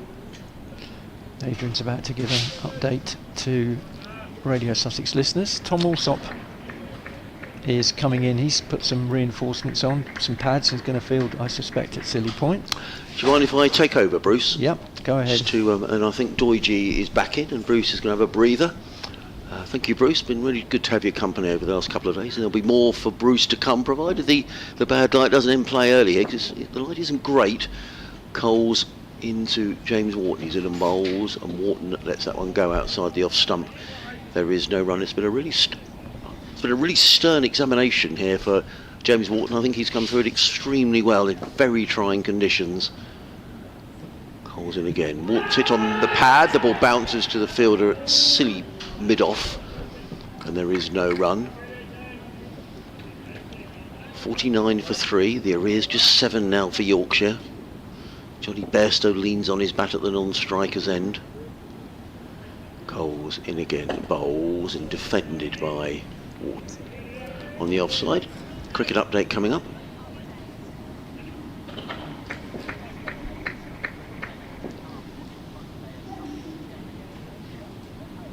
Yes, indeed, exciting here and exciting at the Oval as well, where we'll get to in a minute. But here at Hove, Yorkshire are 49 for 3 in their second innings. They still trail by 7 runs, but that's a big improvement. At one stage, they were 6 for 3 in their second innings, all wickets taken by James Coles. If Sussex were to win this match, it would almost certainly guarantee them First Division cricket next season. In terms of Kent's game up at Leicester, that's been rained off for the day, but really all the excitement is in the County Championship is at the Oval, where Surrey are 266 for 7. They need another 49 runs to win, 3 wickets remaining. If they win, they'll almost certainly secure their 4th County Championship in a row. Gus Atkinson is on 8, Tom Laws is on 14. It's a terrific end to the County Championship season up at the Oval.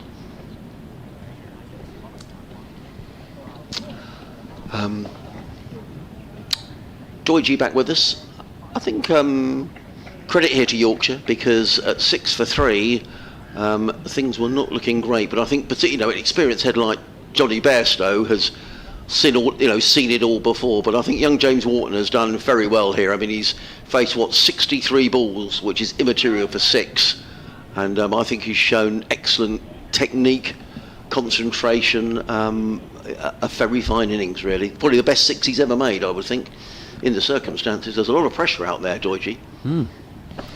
There is. He's withstood that very well so far, off plenty of deliveries. I said as he walked in, he's obviously capable of playing in this manner. The man who's in at the moment, Johnny Bairstow, certainly hasn't made his name in that way. In fact, probably just about the man for whom that term Bazball was invented. So he's playing an anti-Bazball knock himself out there and keeping a lid on things, as it were. The first delivery was a dot.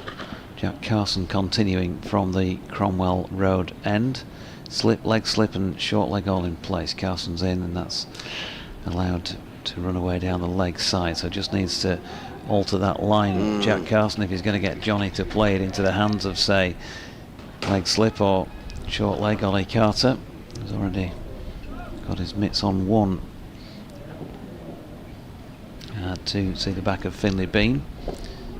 Bairstow props forward to this next delivery. Keep your ears peeled. If we are still playing at 4 o'clock, there's going to be an announcement, big name signing by the club.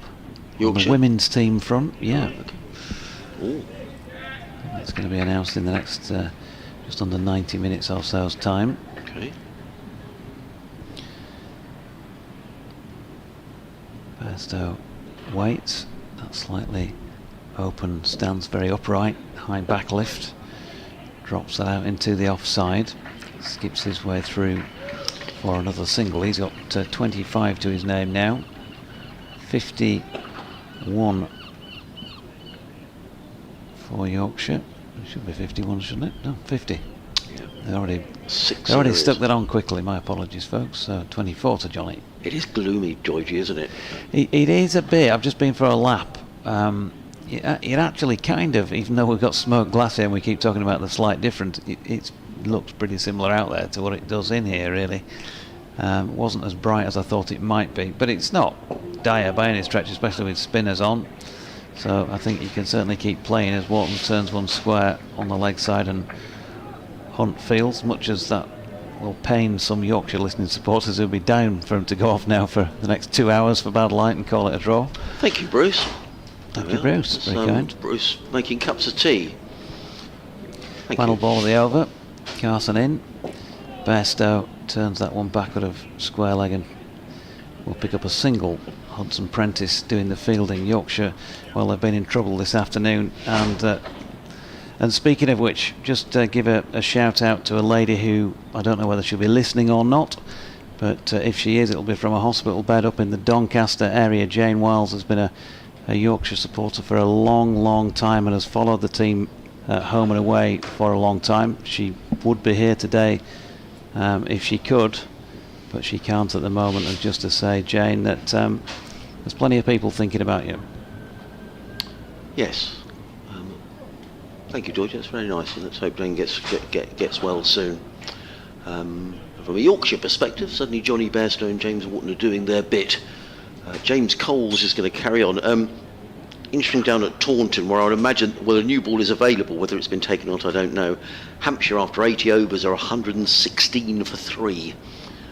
As Ben Brown and Nick Gubbins 33 not out of 191 balls as Hampshire try to bat for a draw. Coles in, bowls to Bairstow. Sussex with fielders clustered around the back. Now I'd imagine Johnny, I don't know if that's a bit of kidology or whatever, but I can't imagine Johnny Bairstow's enjoying being there with 3 slips, a silly mid off. He's gesturing there, isn't he? What's he saying? I'm going to get rid of you lot in a minute, just wait for this. He's not happy, is he? And a short leg is crowded around the bat as in comes Coles, bowls to Bairstow, who clips that to short. I'm not going to come off the pad, it does come off the pad. Goes down to fine leg, fielded there by a Nudcat. The one thing it does kind of mean, especially for a player of Johnny's experience, is that if there are that many players around the bat, there's not many elsewhere, and if you do attack the ball, then you're going to do well to catch it from that close. Coles, a short, a quick delivery from Coles, played onto the onside. They think about a single, but it isn't there. So the arrears are now down to 3. And this partnership approaching 50 between these two. Coming together when Finley Beam was out, the scores on 6. Coles in again, bowls, and forward is Wharton with a textbook forward defensive shot out into the offside. There is no run. 7 off 66 balls for James Wharton. It's still breezy here, so if the wind does get up, it might blow this horrible cloud away, but it looks pretty stuck at the moment. Coles is in, gives that a bit more air. Wharton clips to mid-on, and Sean Hunter has to move to his right to field and picks up a single to Wharton. He goes to 8, the total 54 for 3. The arrears now down to 2. James Coles in his 11th over, figures of 3 for 11. A really dramatic start to this Yorkshire reply. Coles in, well, it's a horrible ball, and that got what it deserved. I wouldn't fancy being short leg there. That was a short delivery from James Coles, and he didn't get that right at all, and Johnny Bairstow smashed the ball away past fine leg dismissively for 4 runs. Yeah, which brings up A, the 50 partnership, and B, puts Yorkshire in front. It does. And of course, every run now not only is taking Yorkshire closer to safety, it's also taking time out of the game as well, because they are runs that Sussex will need to make if they're going to win the game. But I'm just wondering here, with both Cast and Coles bowling, whether the word has been given to John Simpson that if you bowl the seamers, we'll be going off. I'm only guessing, because I think the light is pretty marginal, if I'm being honest. Well, if that's the case, Johnny Bairstow will be enraged, won't he, after what happened the other day?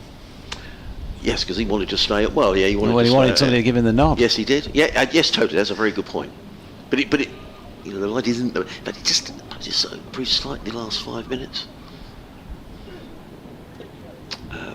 Carson in down the leg side, let go by Wharton, taken by Simpson, no run. Where did you get your chocolate bar from, Doisy? The overpriced shop just to our left. £2 for that. I think £2. No, I think that's your over, isn't it? Is it? Right, okay. James Wharton. I'm still trying to get over the shock of £2 for a chocolate bar, but that's pushed in. It's not a massive one. It's not, I mean, I know you can pay £2 for a chocolate bar. It's not one of those. It's a shrinkflation and some, that. That's pushed into the covers, and there is no run. Wharton now flicking off the legs out towards the man square. Here comes in Sean Hunt, does the fielding. They pick up 1. We are on. Sorry. But selling a Yorkshireman an undersized chocolate bar for £2. You knew you were never going to get away with that. I'm surprised you bought it, Georgie. That is yeah. How much? I said. Yeah, well, I'm not surprised. I thought it was a subscription where they sent you one in the post daily for that, you know. Special offer, yeah. Carson round the wicket. Bairstow pushes forward, and there is no run. We are on oval watch. Surrey 274 for 7 now. Needing Another 41. great game of cricket. Great game of cricket. Bring on the county championship. I mean, that's what it's all about, isn't it? Still a round to go as well. Carson floats one up. Bairstow waits and blocks that one solidly. Yeah, I mean, hold on to your hats, and we could be playing it in December next year, something like that. I mean, a Surrey win does virtually wrap it up, but I think they'll still need, perhaps a handful of points at Southampton next week. But that's been a terrific game between the top two. Carson just switching back to over the wicket to Johnny, who then eases one round the corner, but straight to Finn Hudson-Prentice to complete the over at 59 for 3. Bairstow 29, Wharton on 9. The lead is 3. Well, the umpires certainly didn't have that sort of knowing look that they sometimes have when they are having a look. I'm just looking at the live stream. We're looking up the ground and we can see it's dark cloud. I'm just wondering whether the lads operating the camera might be able to show us a shot behind the sea end here, just looking out to the channel to see what the weather's like. There we go. Well, that looks pretty set, doesn't it? Thanks, fellas. There's not a break in the cloud anywhere at the minute, so it doesn't look like the cloud's going to improve anytime soon. James Coles around the wicket to bowl to James Wharton, who plays firmly onto the onside, fielded by Sean Huns. I mean, we don't know for sure whether John Simpson could bowl the seamers here, but for the minute they're going with spin. You're like King Canute, aren't you? You can control the streaming shots. I mean, the waves. Yeah, they do a good job to Isaac and Jack, and actually I'll just break off for a minute as in comes Coles, bowls and played into the slip cord, and there is no run by Wharton. Were you around when King Canute was about? It was, yeah. It's a good job you're over that side of the desk and I'm over here. Coles again around the wicket, bowl and clubbed away by Wharton. That's a good shot.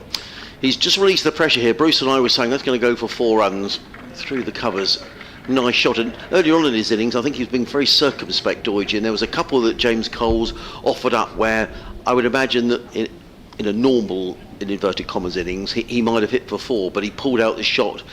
He probably didn't want to do anything daft, and now with the lead, maybe feeling that he's got a bit of licence just to release the arms a little bit and relieve some of the pressure. 64 for 3, effectively 8 for 3 are Yorkshire. Coles in, bowls. Well, that's a good shout from James Coles. However, umpire Chantry is unmoved. I wonder if that turned a little bit. Let's just have a little look at that. There we go. Oh, there's a missing leg start, wasn't it? I don't think it really turned at all, to be honest. Bairstow leans on his bat as if to say, well, that's not out. But I'd imagine there's a couple of words being exchanged out there. Just as is the way in cricket. Well, you were lucky there, Johnny. I'd have walked for that, Johnny. Gathered around the back of the field as Coles in again. That's wide, and Bairstow plays that straight to Robinson. The covers, there is no run. There's no way to get. This has been a ploy from Johnny Bess. He's just trying to disrupt James Coles a little here. Coles in again, bowls. Bairstow cuts this one away to backward point. Good bit of fielding there by Finn Hudson-Prentice.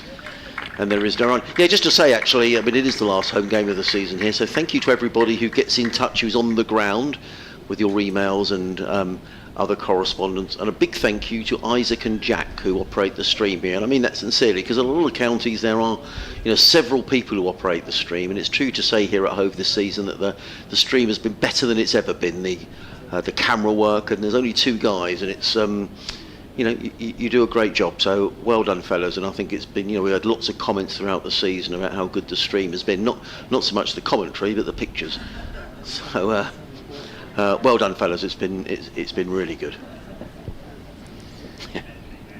Jack Carson to James Wharton down the leg side, no run. Yeah, I mean the commentary, dear me, Needs raising a notch or two, doesn't it? It does, yeah, it does. Yeah. Particularly in Yorkshire or in town. Yeah, we've got some oh, real sound effects. That's the oh, real yeah. sound effects of somebody closing the window in the written press box to our right. Now then, Wharton has one that dollies up into the hands of Ollie Carter, but not off any part of the batting-related gear. Well, I say batting-related gear. Batting-related gear that will get you out, because it was off his pad, which is obviously batting-related gear. Dot ball. 3 men round the bat for Wharton, who gets across. He plays that shot very often and very well, just gives himself a bit of room outside off stump. It's nothing remarkable in the sense that he's going to go for 4 or 6, but he gets quite a lot of runs through it, just nipping it round the corner there. Sussex maybe have cottoned on to that because they have got a man back there, as I suppose you would for an off spinner to a right-hander. And this time again, Carson just too leg stumpish. Just hasn't quite got his line right, has No. he, Jack, from that top end. And this ball, well, it's not been hammered around, has it? But it's nearly, it's getting on for 25 overs old now. So not in quite as good nick as it was an hour and a half or so ago. There's another appeal because the ball lobs up again into Ollie Carter's hands, but again not off anything vital in terms of batting equipment. A quick shuffle of the helmet, shuffle of the box, and then back into position for James Wharton. Looks a study of concentration as he waits, and Carson bowls, and he plays that to mid-on to complete the over at 64 for 3. That lead remaining on 8. Johnny Bairstow, you were saying about just I suppose you were intimating slightly delaying tactics, as in he's just not going to be rushed by the bowler. Yes. Which is kind of fair enough, although theoretically he should be ready for when the bowler is, but he's just not letting the bowler, if you like, bowl to him in control. Just that extra little moment that he takes before he gets himself set. Yes, I mean, I wasn't suggesting in any way that it's anything underhand. I think he's perfectly. And James Coles, you watch him in T20 cricket. James Coles is back and he's in and he's bowling, and the batsman, could be thinking, oh crumbs, but he does like to rattle through his overs. And I think Bairstow, just taking his time. But I think he's. I'm getting boring about this light, but I think it is a little brighter actually away to the west. Maybe a little break in the cloud. I wish we'd clipped you up on the number of light comments you've made since Monday. Coles in bowls to Bairstow. That's down the leg side. Johnny Bairstow might feel he rather missed out there. He was really clipped that away through the leg side. ELO, are they your favourite band? ELO? No, I did like ELO. I saw an ELO tribute band back in the winter who were very good. Yeah, I like it. A bit of ELO, a bit of Mr. Blue Sky and all that. It is getting brighter, definitely. Coles in bowls, Bairstow solidly forward. Talking Heads, Remaining Light, was that one of your favourite albums? Oh, crumbs, I don't know. Right. Oh, Bruce knows. I think one of yours was probably Beethoven, was it, Deutsche? Yeah, I could give it back, Here comes Coles, bowls. Oh, now that leapt. That did leap off a length, and Bairstow looks as if, where'd that come from? See that again, Deutsche, before we discuss Beethoven more. Well, that's a good bit of bowling. Turned sharply. Yeah, good bit of bowling. Beethoven's 7th, I'm a fan. Oh, yeah? Yeah. Cracking disco track, that. In comes Coles. Bairstow defends down the onside of the track. No run. I did enjoy the last night of the proms and the Queen 50th celebration of Bohemian Rhapsody with a full. I presume it was the London Philharmonic Orchestra or maybe the BBC Concert Orchestra, but it was absolutely fabulous. Very good indeed. Worth a watch if you haven't seen it on the BBC Sounds. In comes Coles. But also, that hits the pad. That's a big appeal from James Coles. Johnny Bairstow is unmoved, and that was a good over from James Coles, who's bowled really well here. 13 overs he's bowled, 4 maidens. He's taken 3 for 20. And Johnny Bairstow had to be at his best to keep James Coles out in that over. There's still a little bit in this. Yep, that one just going on with the arm and bounced up off Johnny's pad, went past the inside edge. But of course, you're going to get whichever opposition it is going up for everything at this stage. Wickets gone. 2 wickets have gone down at the Oval. Go on. Surrey 281 for 9. They need 34 to win. Gus Atkins is out for 11. Matthew Fisher out for a duck. What a match. Carson in, and that's padded off by James Wharton. Tom Laws, homegrown player for Surrey, 22 not out. So what was you? 34 needed 1 wicket to go. I'm just trying to think who's the last man in for Surrey. Oh, you said would be Dan Worrell. Yeah, well done, Bruce. Yeah. Carson in again, and Wharton again padding off into the leg side, no run. Can you bat Dan Worrell, Bruce? There you go. They're back down to 14, don't they? What a game. I mean, it's a... I think the kit man's pretty good. if they ever need to use him to bat, Richard, the kit man at the Oval. Here comes Carson again, and that's played to mid-on this time by Wharton. I don't know whether... Did Surrey play at Notts this season? I'm not sure. I mean, it was... that's So it's the one and only game between them. Is it? Is it? I don't know. Is that what you're suggesting? Well, I just wondered. That's one of the vagaries of the championship. Wharton flicking 1 to mid-on, and again no run. We can find that out fairly easily, I reckon. Durham into the territory of picking up batting bonus points. They're 252 for 3, so they've got 1 in the bag at the Riverside. Wharton going back foot to this Carson delivery, and again dealing with it by running it up to mid-on, very watchful. James Wharton here, which is what the situation has demanded. Might only have 10 against his name, but it's the 82 in this case, the number of balls he's faced, that is the key. And he's chewing up plenty of those, and another one that he judges nicely and pads up into the offside. He's not been perfect this season, James Wharton, of course, who is. As I said, he's been past 50 on 7 occasions, but not made it to 100. And he left a straight one last week at Somerset as well. But as I said to you when he first walked out, concentration very much a big part of the way he's kind of made his name. And this situation would not be one that would have daunted him. And the nerves might have been... The heart rate might have been up slightly as he walked out at 6, or whatever it was, 5 for 2 when he walked in. And he's now got through that over, and he's waiting as James Coles prepares to bowl to Johnny Bairstow once again. 7 minutes to go until tea. 8 minutes to go until tea. As Coles comes in, bowls to Bairstow, played onto the onside, fielded by Carter. There is no run, so we'll see things through till tea. Then after tea, we'll bring Bruce back in. With Jonathan. I'll need to do a quick update at 3:30 as we continue our coverage. Coles again bowls and played under the offside. There's a confusion here. Throw comes in, hits the stumps, is tight. Well, he just about got home, did Johnny Bairstow. I wouldn't have fancied being James Wharton if Johnny Bairstow had been run out. He was played to backward point. Hudson Prentice was around very quick. Sorry, Jack Carson got the throw in, and Bairstow was just well, he had to put a bit of a move on to avoid being run out. The ball didn't hit the stumps. Coles bowls to Wharton, who defends. There is no run. It is the only meeting between the sides in first-class cricket this season. Well, that's a shame, isn't it? Really, that is a big shame. That's Surrey and Nottinghamshire, I should clarify, not these two sides. In comes Coles wide and played away by Wharton. That's a good shot. 2 short from James Coles. Ollie Robinson in hot pursuit. Doesn't look as if he'd be bothering the runners in the 100 metres. The world champs either, does Ollie, as he goes racing out towards the boundary. But 3 more to Wharton. He goes to 10, 6, sorry, he doesn't. He goes to 13, I apologise, 68 for 3, leaves 12. Nicely played, and these two both have plenty of shots.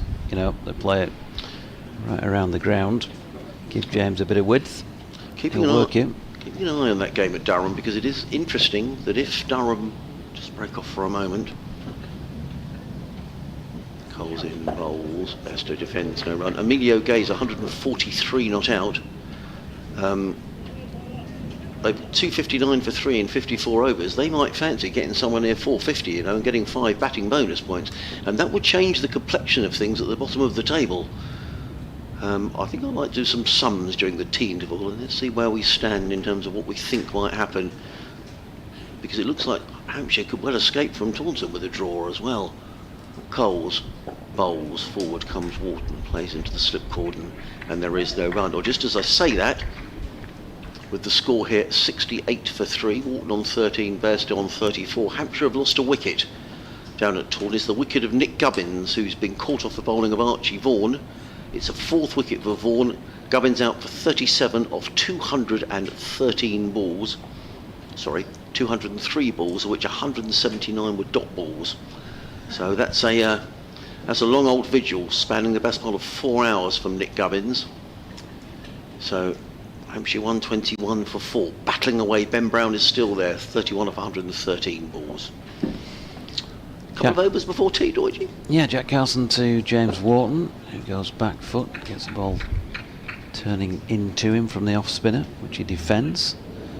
Martin Mellor says it's a bit village that the Yorkshire batters, I take it he means, have got different sleeveless Agassi sweaters on.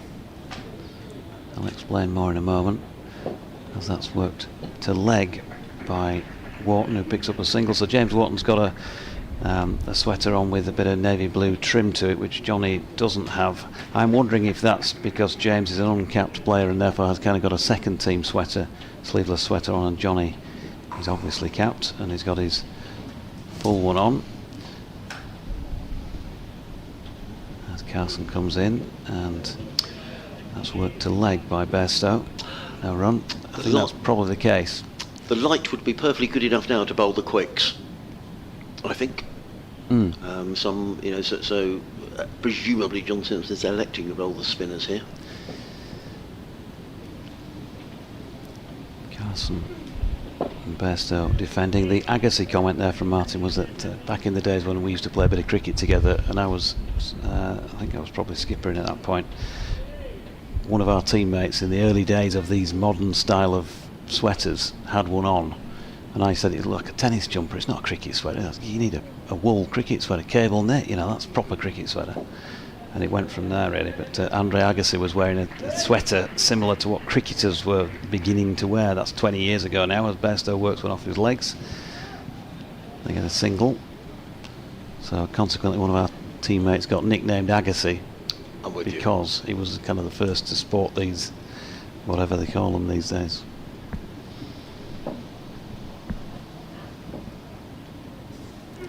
Carson in, felt like he gave that a bit more of a rip somehow, and the pivot as well.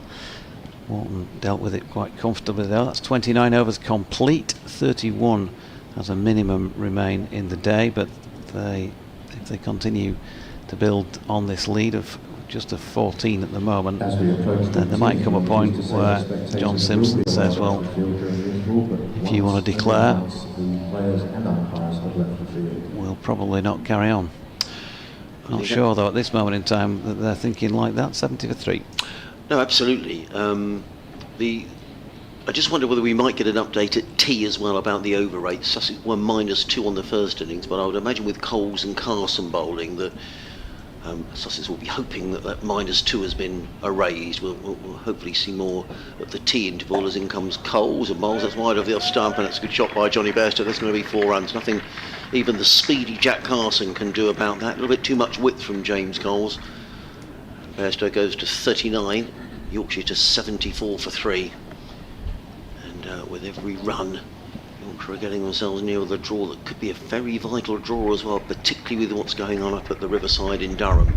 The lead now, though, just 18. There's still work to do. 30 overs remaining after this one, which will be the last over before tea. Coles again. In, and Bairstow back down the pitch, fielded by Coles, no run. Someone's got a suggestion for James Coles. Who's that coming running in? I think it's J. Devon Nucat actually. He's come running in all the way from fine leg. He's obviously spotted something that he's mentioned to James Coles. Maybe a bit of kidology, who knows? I guess J. Dev would come across Johnny Bairstow at various stages in his career. What it does do is to prompt Bairstow to say, okay, fair dues, I'm going to retake my guard, which he does. Surrey 290 for 9 at the Oval, leading 25 to win. I'd like to put that commentary on during the tea intervals. In comes Coles, bowls, and Bestow's back and absolutely hammers that away through extra cover. Nothing wrong with that. That's 4 runs. A little too short there from James Coles. And Johnny Bairstow takes full toll. He goes to 39 and Yorkshire to 78 for 3 and extends the lead to 22. Yeah, I mean, what you've got with Johnny is he's got, again, so many shots that just naturally, by being out there, 72 deliveries now, I know by his standards 43 is nothing like quick, but he's just going to pick up runs, isn't it? There are going to be some bad balls and he will put them away. Coles in again, bowls, and Bairstow places firmly down the ground. Ollie Robinson is in, I'm not going to say hot pursuit, but he's in pursuit. He gets there first and a couple of runs too. I think he's definitely been carrying some knocks this season, and he looked to be running especially freely after the ball on that occasion. A couple more to Bairstow, he goes to 45. Skipper's innings this, because lest we forget, Yorkshire were in all sorts of trouble on 6 for 3. Coles in again. Bairstow defends down the onside of the track. This will be the last ball before the interval. Yorkshire leading by 24, so effectively 24 for 3 with 30 overs left in the match, so not quite in sight of the draw yet. There will still be some work to done after the break. Coles in, bowls, and Bairstow plays onto the onside. They go through for a comfortable single, and Bairstow will go to 46 not out. James Wharton on the 14. And credit to Yorkshire, they were in a lot of trouble on 6 for 3, and there have been some nerves and some butterflies up on that balcony. But Johnny Bairstow has come in, he's played a very good captain's innings, and a lot of credit to James Wharton, who's chewed up 83 balls, I think that is, 88 balls maybe, his 14 runs. And Yorkshire go to 81 for 3, leading by 25. Still work to be done, but I think at this stage it looks like both sides will be settling for Sussex for 12 and Yorkshire for 11 points from this game. Yep, the pair of them have obviously done a very sterling job. 74 run partnership from being 6 for 3, and chewing up balls is really what it's been all about. Johnny with the 40 odd, as you say, and James Wharton with the 14. So while they go and have a break and think about how they're going to try and continue that after it, and you can see the Yorkshire coaching staff as well, John Sadler, Mick Lewis and Anthony McGrath walking across the field to maybe go have a word. They'll take a breather while the players do.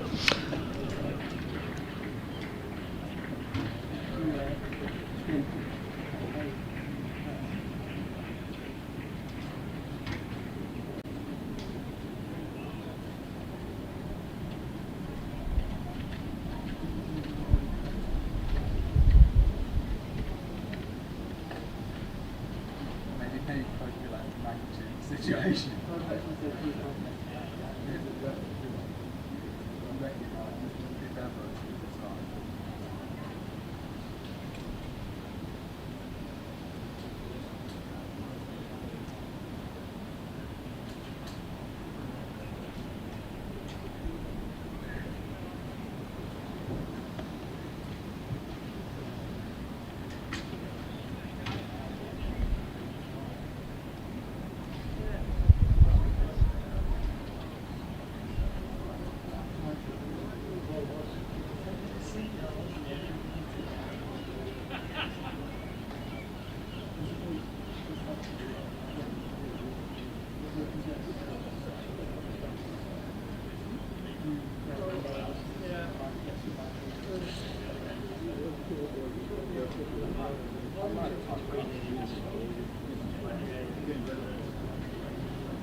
I think it might not.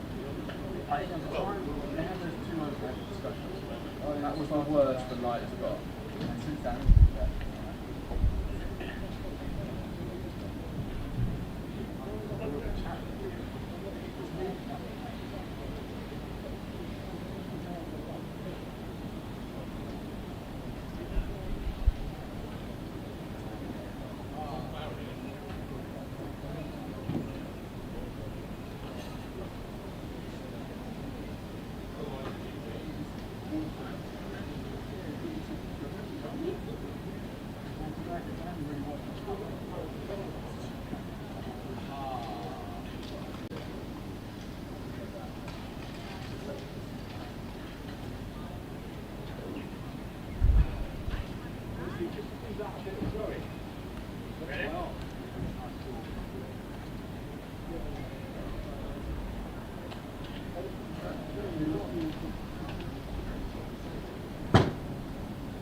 Good afternoon, everyone. We hope you're enjoying your day with us. I'm sorry to break up the party, but we must ask those who are on the outfield to vacate the field as soon as possible, following any directions from our stewards that are posted around the square. We thank you for your cooperation.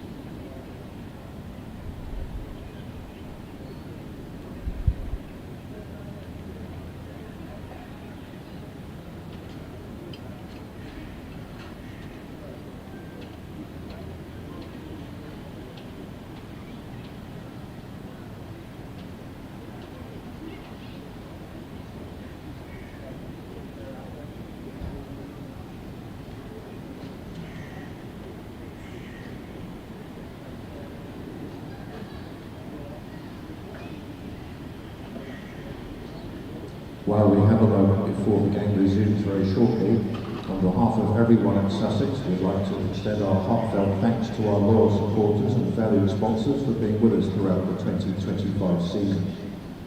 Your passion, encouragement and commitment have meant so much to the players, staff and the wider Sussex family. From the stands to the boundary, from our partners' continued backing to the messages of support that played a vital part in our journey this season. We look forward to welcoming you back next season as we build together more memorable moments of hope and beyond. Until then, thank you once again for your outstanding support of Sussex cricket, and we'll see you in 2026.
Returning to the field are match umpires for the final session, Jack Chantry and Tom Landler.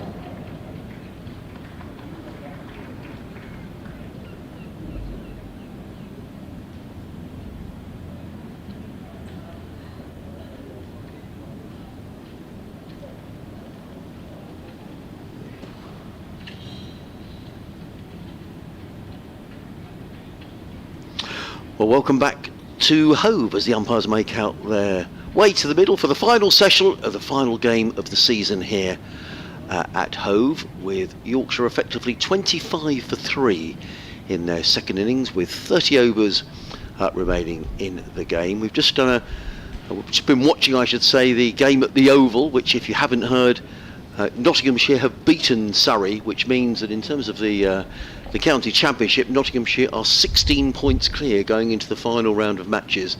They're at home next week to Warwickshire at Trent Bridge, Surrey with a trip to Utilita Bowl just along the coast from here at Southampton. So Notts in a very strong position. We were saying, Jonathan Doidge sitting next to me, it does seem a shame that the two top teams in the country have only played each other once. That's one of the vagaries of the County Championship. I wish that wasn't the case really, but it is. So well done to Notts. They haven't won it yet by any manner of means. I mean, if they lose next week and Surrey win, who knows what might happen, but Notts very much in the driving seat. I've just been doing some maths actually, because Durham are going along very nicely in their game and could secure maximum batting points up at the Riverside.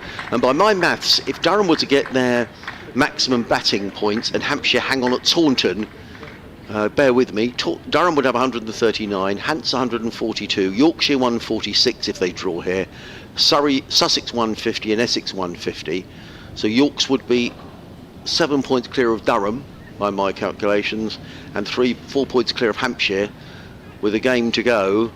But from a Sussex point of view, the fact is that Durham and Yorkshire are going to take points off of each other. So I think that, Sussex are almost safe. They may need 2 or 3 points to be mathematically safe. I mean, that's just going on the way games are panning out today. And I'll just give you the latest scores in those. Hampshire have lost another wicket actually, 129 for 5. Ben Brown out to Jack Leach, 36 he made in 128 balls. So that game could be swinging back in Somerset's favour. And up at Durham 277 for 3 in 58 overs. They are looking like they could be nailed on, to get to 450. Which will give them 5 batting bonus points. So,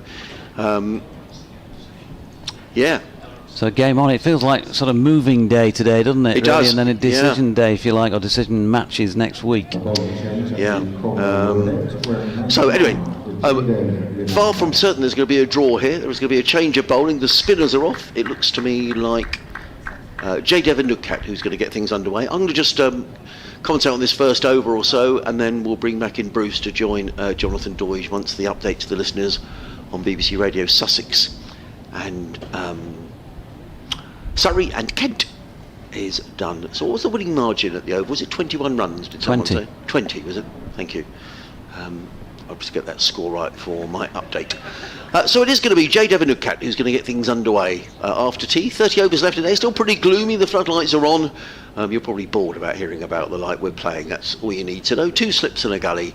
There's a point, short extra cover, mid-off, mid-on, short leg, and a long leg down below us as J. Devon Nugcat is on his way from the Cromwell Road end around the wicket in and bowls, and James Wharton is, Johnny Bairstow is steadfastly forward and played into the gully area. There's a good diving stop by Tom Haynes, and there is no run.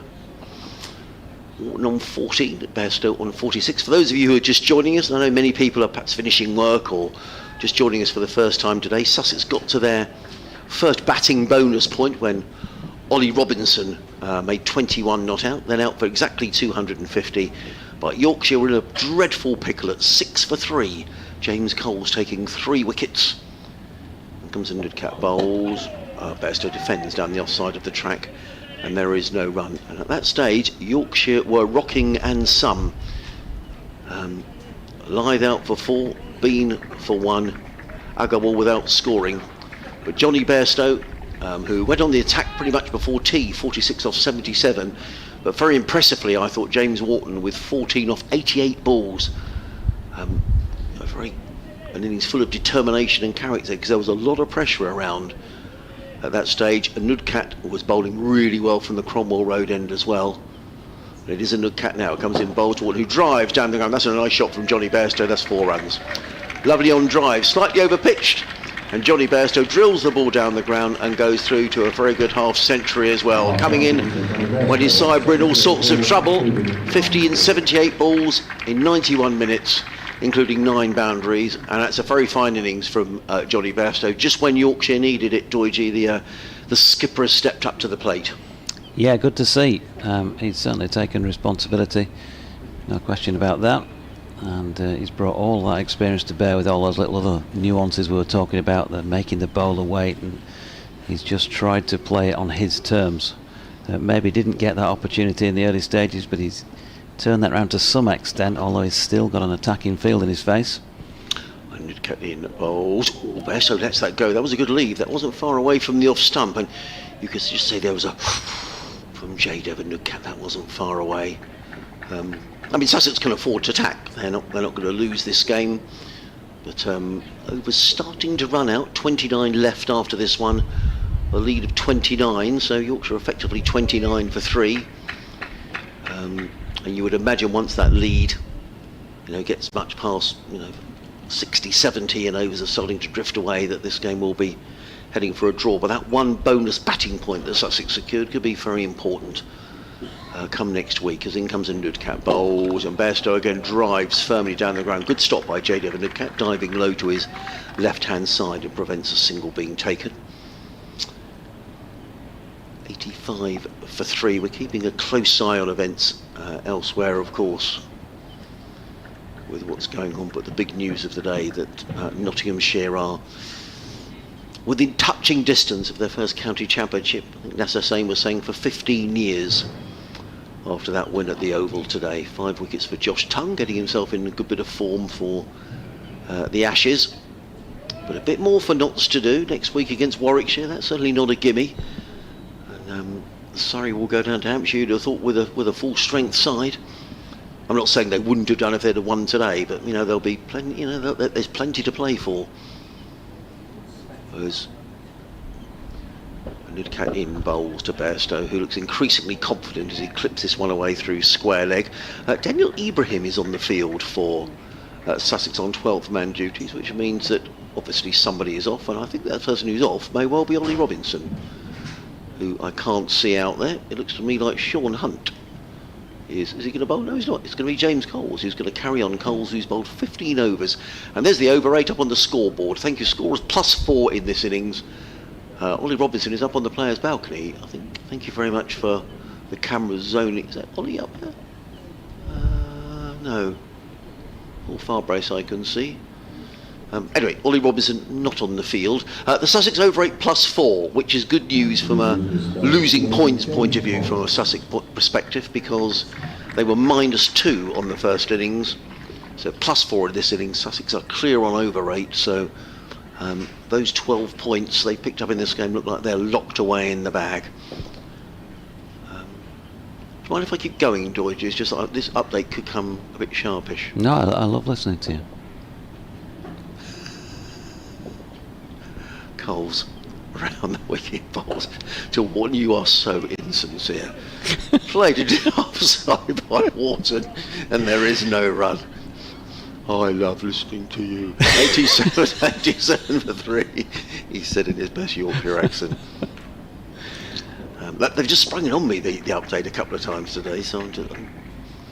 Coles. 5 men clustered around the bat. Coles is in bowls, and Wharton clips that. There could be a run out here. Throw comes in from Nudcat if he hits.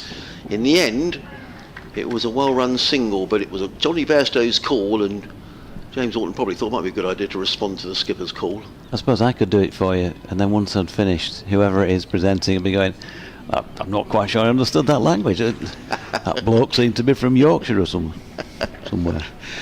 Yeah. Single though to James Wharton, he goes to 15. 88 for 3, Wharton 15, Bairstow 15. Go on, Judy, you go. No, you do the next over, Johnny, because they haven't come to me yet. And now Johnny Bairstow walks again, and this has been I'm not saying it's a deliberate tactic, but I think Johnny Bairstow's been quite keen to thank you to colleagues in Tunbridge Wells. Johnny Bester looks like he may have something in his eye. And he's just waiting for... I have to say the Sussex players look less than sympathetic towards Johnny Bester. Yeah, you can count the number of players who've gone over to ask if he's okay on no fingers. Yes. Daniel Hughes looks like he may be just sort of inquiring as to how Johnny Bester is. Oh, well done, Daniel. He's just asking, how are you, Johnny? Johnny's left eye by the looks of things. Yes. Would he wear contact lenses or anything, Johnny Bester? Not that I'm aware of, but... Well, he looks like as I'm not saying this is gamesmanship at all, but certainly, you know, I stress he's quite entitled to do. You know, James Coles was on a roll when Johnny Bairstow came in, and Bairstow was making a habit of just delaying slightly. James Coles. Oh, here we go.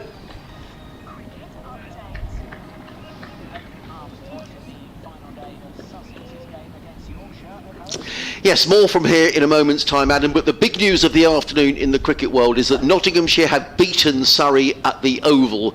They've won by 20 runs. It means that Surrey probably can't win 4 county championships in a row. Nottinghamshire will be top of the table and 16 points clear going into the final round of matches next week. Surrey go to Hampshire. They're not out of it, but it's going to take a mighty fine effort for Nottinghamshire to lose if Surrey are going to retain their crown. Meanwhile, down here at Hove, this game seems to be drifting to a draw, which will probably suit Sussex and guarantee First Division cricket next season. Yorkshire are 90 for 3 in their second innings. At one stage they were 6 for 3, leading here by 34 with 28 overs left in the day. As for Kent, their game at Leicestershire was washed out again today.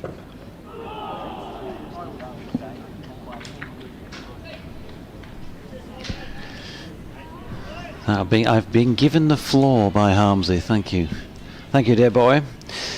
Coles then is continuing, James Coles, at this C end of the ground as we peer out from behind the smoke and mirrors of the glass front here. And that's pushed out into the offside by Bairstow. And there is no run. Johnny on 54 now from 84 deliveries.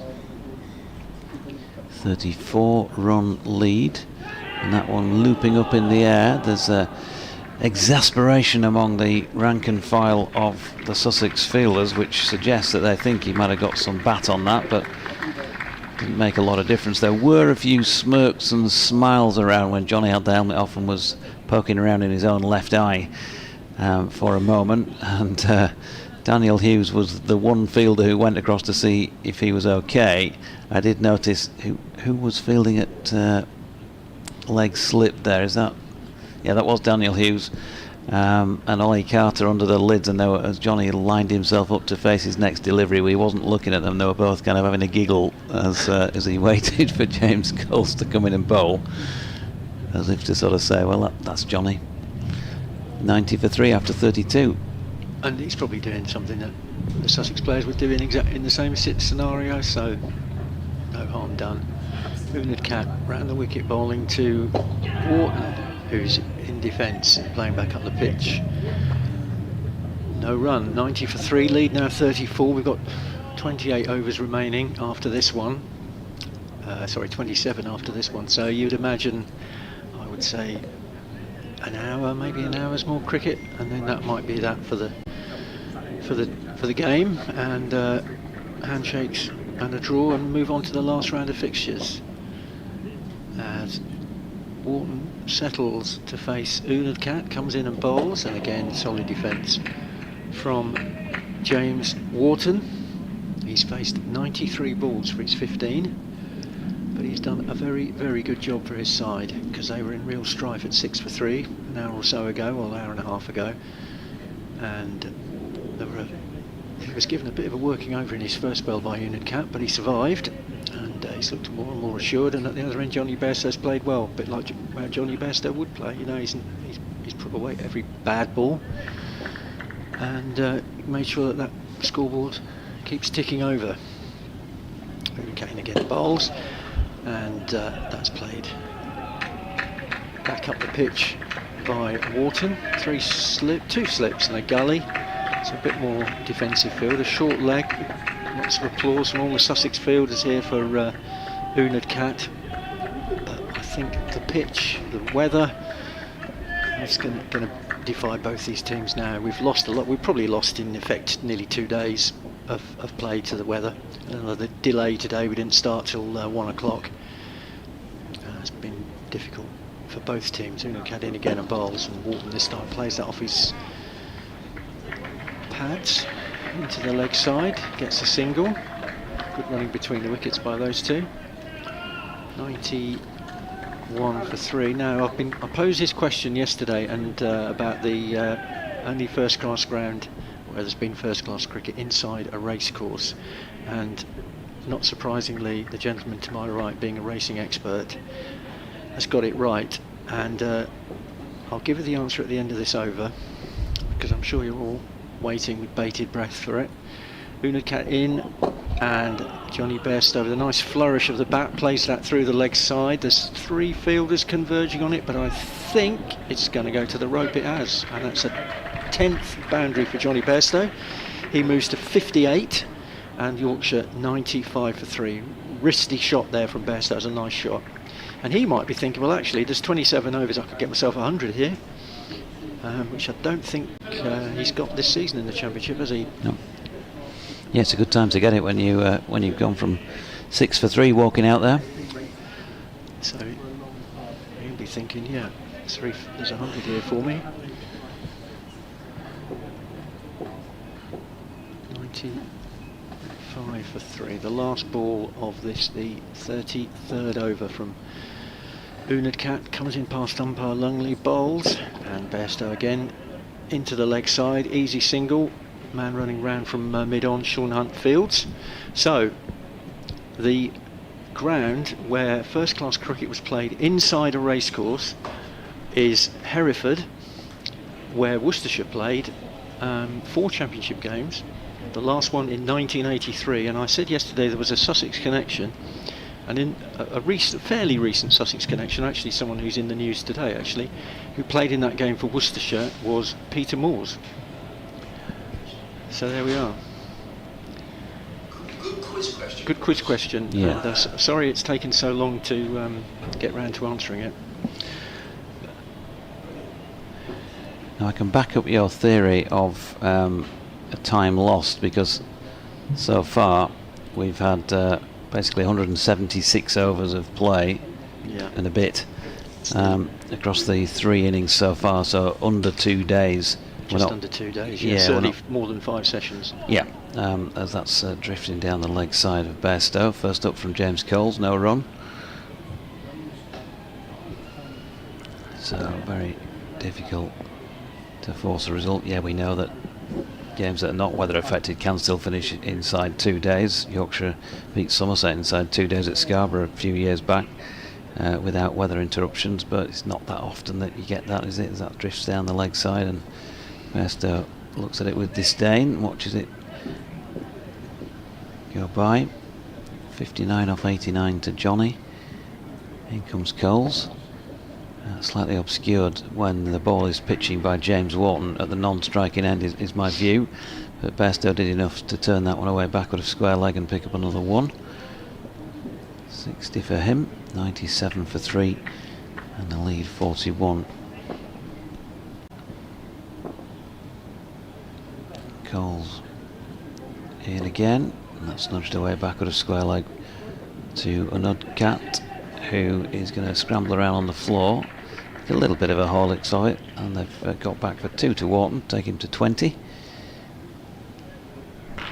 Or is it to 18? No, they're very quick on with that. In fact, they've not even completed the run, I think, before it went on. But they are on 99 for 3, and he's on 18 now. Coles left arm round the wicket again. Leg stumpish, and just nibbled around the corner by James Wharton. Played that nicely. Has it got the legs to make it all the way to the rope? Yes, just. So 4 more to James, takes him into the 20s. And 100 up for Yorkshire. And the partnership now worth 97 for this 4th wicket. They were very much under pressure and in trouble at 6 for 3. Dismissals of Adam Lyth for 4. Mayank Agarwal without scoring, and Finlay Bean for 1. Those first 3 wickets all picked up by this man, James Coles. He's bowling now, but leg stump again, and Wharton probably a pretty good footballer the way he kicked that one away into the leg side, end of the over. 103 for 3. I've had an email from John Barnett, who is listening to our stream on a cruise around the fjords of Norway. Adrian, I know that's a part of the world that you've been to. It's beautiful, Yeah. Is he having good weather? I think he is, yeah. I think it's a bit cold, but I think he's having good weather. He's actually in the gym on the boat. Can you believe that? John, did you? He's not. No, you've got that wrong. It's the bar. Well, he should be in the bar. He shouldn't be in the gym if he's on holiday. But yeah, hopefully John's having a good time. 100 for 3 here, Yorkshire. 103 for 3, 34 overs, and I wonder if it was worth. I was going to suggest that maybe Carson has a couple of overs at this end, but he's going to come on at the Cromwell Road end instead. The light is not great, and I suspect it's going to be spin all the way from now on. It's not really improved a little bit when we started this afternoon, but it's got a bit gloomy again. So we've played most of this match, actually, apart from day 2, in this sort of these conditions. Not been very pleasant at all. But here comes Jack Carson to bowl to Johnny Bairstow, who just pushes that first ball down into the ground. John Simpson steps forward to field. The umpire moves over to the offside for a better view because he's been blocked off by Ollie Carter at short leg. There's also a leg slip in place as well as Carson comes in, tosses that one up, and again Bairstow plays it carefully. Ball dribbles out into the leg side, no run. Lead now 47. So Yorkshire are almost there in terms of saving this game, because they've never been in that sort of, that's never felt like they were saving anything but drawing this game anyway. Here's Carson again, and that's nicely played into the leg side, and well fielded actually by Sean Hunt, running across from mid-on. Good work there for a fast bowler. Unad Kat comes over and gives him a little shake of the hands. It's good work there from Sean Hunt, saved an almost certain boundary. Bairstow remains on 60 off 93 balls. There's a man on the drive on the leg side. Looks like Dan Hughes in there. 3 men clustered round about, as well as wicketkeeper Simpson. In comes Carson again. That's a bit fuller, and that's beaten Hunt this time. He scrambled across to his right, but and he got half a hand on it, but I'm afraid that's going to go all the way to the boundary. No, yes it is. It's just about touched the rope. 4 is signal, so another boundary for Johnny Bairstow. Played that well actually. Nice flourish of the bat through the leg side. Hunt did the hard bit. He got to the ball and he actually half stopped it, but there was too much power, and it almost had just enough energy to creep over the boundary rope. So Johnny Bairstow on to 64 now. The partnership is worth 101. 100 partnership. These two have done really well, because Yorkshire are in a bit of a, not a mess, but they're in a bit of trouble at 6 for 3 in the 4th over. Cole's in again. Sorry, Carson in again, and this time Bairstow steps out of his crease and defends. Tom Haynes picks up the ball, throws it back to the bowler. 107 for 3 now, Yorkshire.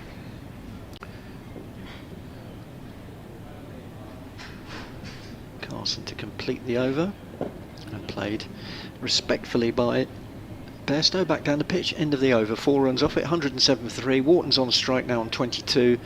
Johnny Bairstow on 64, and you were talking earlier, Dorji, about what sort of wicket there might be prepared next week at Headingley. You say that it's been difficult to get positive results there this season. Have there been any, or has it all been draws? Or it's not all been draws, because Yorkshire lost there to Warwickshire, and they also lost to Nottinghamshire at Headingley. But it has been more difficult in the last few seasons, and Yorkshire have won few games in the last few years. There was a contrived win against Worcestershire, the last match of the season a couple of years ago, as Wharton drops on this one. James Cole's continuing, but yeah, just a general comment. Over the 7 years I've been watching him there every week, there's not been that many results that have been other than draws. suppose they'll be quite happy with the draw next week. They'll keep them up. Yeah. Coles is in, and Wharton high elbow punches into the offside, no run.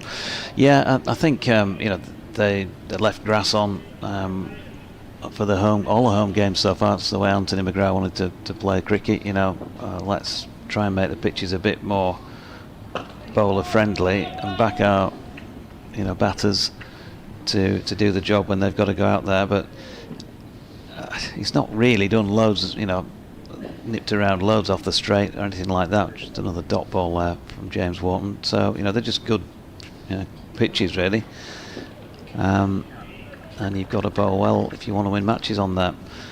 Wharton leaves another one.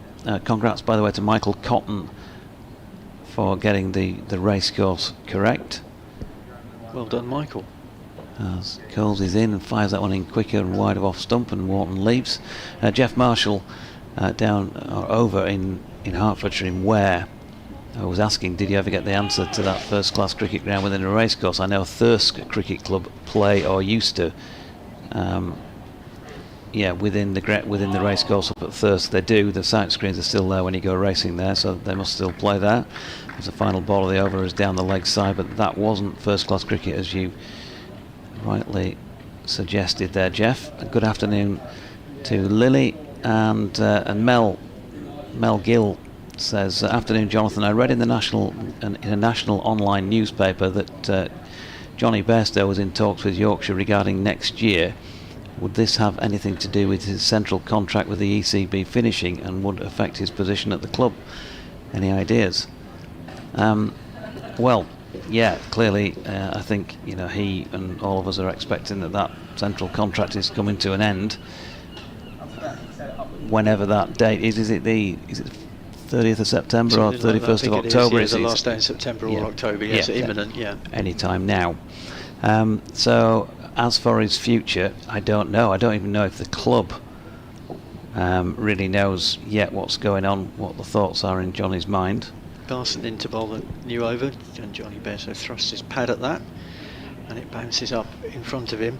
Well, he went away this year, didn't he, to play some IPL cricket, so maybe that might be his plan to maximise his earnings, and which would mean he'd miss a few games at the start of the season if he went off to play in the IPL. We shall see. Carson in to Bairstow, who was going to bowl that ball, but he aborted in his run up. 107 for 3. The lead is 51.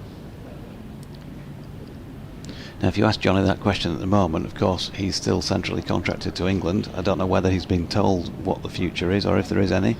But he'll probably just bat that one off and say, well, I'm still a contracted player, I don't know until I have to make a decision. Yeah, and then there'll be a statement and we'll move on. Bairstow lets that ball bounce off his pads into the leg side, no run. Still attacking, very attacking field by Sussex. Got nothing to lose here really. If they could get one of these two out, end this partnership, they might have a little bit of a chance, but Carson plays, that one is down the leg side, and I think that's going to be a bye, or a bye. It's a bye, gone through everyone. Leg slip, Simpson, 108 for 3. But I think you've obviously, the astute journalist that you are, Bruce, you've called that one spot on. That you're bound to be at Johnny's age, mid-30s, with all that experience, and he's standing in the game, And he's still a fine one-day player. I mean, he makes some serious cash. Exactly, and you can't deny him. I don't think you could deny him that opportunity. And Carson comes in and bowls this one to Wharton, who pads up. So who took over when he missed a couple of games? I think it was Don Bess. Don Bess, okay. So interesting what will happen. And like Sussex, they obviously want some clarity as well on overseas players for next year. All that to come. Carson in to Wharton, who plays off deep in his crease, just tucks it away off his legs for a very easy single into the leg side. Fielded by Finn Hudson-Prentice. 1 run to Wharton, 23 he's on, 109 for 3. Sun Group, £100 million for the franchise at Headingley. Yeah, that's right. So yeah, it all adds up, doesn't it? Casting in again, kicked away by Bairstow. Falls to the ground. Pushes his bat away. He's in some. Well, he's now on all fours, so I'm not quite sure what's happened there. But he's been in the wars today, Johnny Bairstow. He had a problem with his eye a few minutes ago. He's now taken. In fact, he's taken. Looks like he might be taking one of his. He's signalled for the physio to come down the steps and come on. He's back on his feet, but cramp maybe or something. But he's hobbling Maybe. around.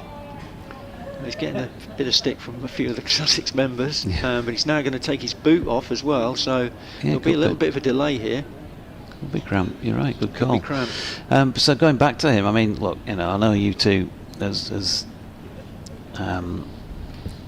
Sussex men, shall we say, if the Sun Group came in and said, look, lads, come and play for my franchises, we'll offer you X, you'd be saying, no, it's not about the money. We love Sussex. Yeah, exactly. We're going to stay put, thank you very much. If someone came into Harmsey and said, come and commentate on my franchise, name your price for 6 weeks, no. It's all about Sussex and Chelsea for me, Harmsey would say. Exactly. I've got a date at the Utility Bowl in the second week in May, and I'm not breaking it. But hypothetically, if they said, Doige, look, why the Sun Group, we've chucked 100 million quid in to buy the franchise in the 100 that is situated at Headingley. Would you sign a deal maybe to play for us in the 100 and maybe in the other franchise competitions where we've got a finger in that pie? You'd have to think, maybe that'd be quite good, wouldn't it? Of course it would. No, absolutely. I mean, he's still a fine player, and he's got to make the most of the years he's got left in his career. And if he can get 3-year contract in the IPL as well as playing in the 100, and maybe some other franchise cricket around the world, why not? Good luck to him. I mean, it's not ideal, obviously, for Yorkshire with the captain disappearing for a few weeks, but I'm sure they'll have been thinking about these scenarios. Anthony McGrath and Gavin Hamilton, the director of cricket, they must have known that was a possibility. It happened this year. It's more likely to happen next year because he's obviously not tied to his. I don't imagine he'll be tied to his central contract. No. So I mean, we don't know, but you've got to kind of think that that's in the equation, that he's going to be playing some franchise cricket. I wouldn't say that doesn't mean he'll play for Yorkshire. When you think about the way that those franchise comps, such as the South African competition and the IPL, are set, the IPL takes over the start of the English campaign, but there's still the Blast to play in, and that is now set in the centre of the season. And of course, if you were going to be playing franchise cricket, then why not play in the Blast and keep those skills sharp for that? So you could maybe see him playing white ball cricket in that, and then maybe some red ball games as well. Now then, Sussex are leaving the field here. Have the umpires decided that might be the light? That is that for the light for the moment? They have. Yeah, bad light. I think. I don't think certainly the stumps aren't coming out of the ground, so it's not. The game isn't over. Johnny Bairstow has recovered from probably a little bit of cramp there. The physio and Bairstow and Walton are all walking off together. And the 12th man's come on, Dan Moriarty, I think. Bad light has stopped play here at Hove, and I've got a feeling that might be it for this game. It's going to be quietly put to bed now. Yorkshire 109 for 3 off 37 overs, so they lead by 53 runs. We've got 23 overs left in the day, but if they're off for more than half an hour now, I would say that might be that for cricket at Hove this season. This game is heading for a draw. Sussex will pick up 12 points, Yorkshire will pick up 11, so both teams will need to pick up some points next week from their final fixtures. Sussex go to New Row to play already relegated Worcestershire. Yorkshire, of course, have got Durham at Headingley. Talking of Durham, they are, let's have a look, 311 for 4 against Worcestershire. That game is going to be drawn. It's how many bonus points, batting bonus points, Durham can accumulate. There's 31 overs left there. They still need another 139 to get to 450, and they've probably got enough overs, so they probably need a score at 5 and over. Will Road 60 not out. Emilio Gay has just departed for 161 of 182 balls, so there'll be probably a little bit of a period of readjustment there, but Ollie Robinson has come in and we know that he can score quickly. So Durham are 311 for 4 in that one. And the other game of interest at the bottom of the table is at Taunton, where Hampshire are 163 for 5. They are still trailing Somerset by 119. There's 20 overs left in that one. Washington Sundar's 34 not out, 37 balls. So after what went on earlier in the day, that's quite good progress by him. Felix Organ 2 not out of 20 balls. Archie Vaughan's taken 4 for 75. Jack Leach 1 for 36. I think there's a cheer there because Surrey, they've just announced to the crowd here that Surrey have lost. So that's gone down well in these parts. But for the moment, we have no play here at Hove. The umpires have got the light meter out.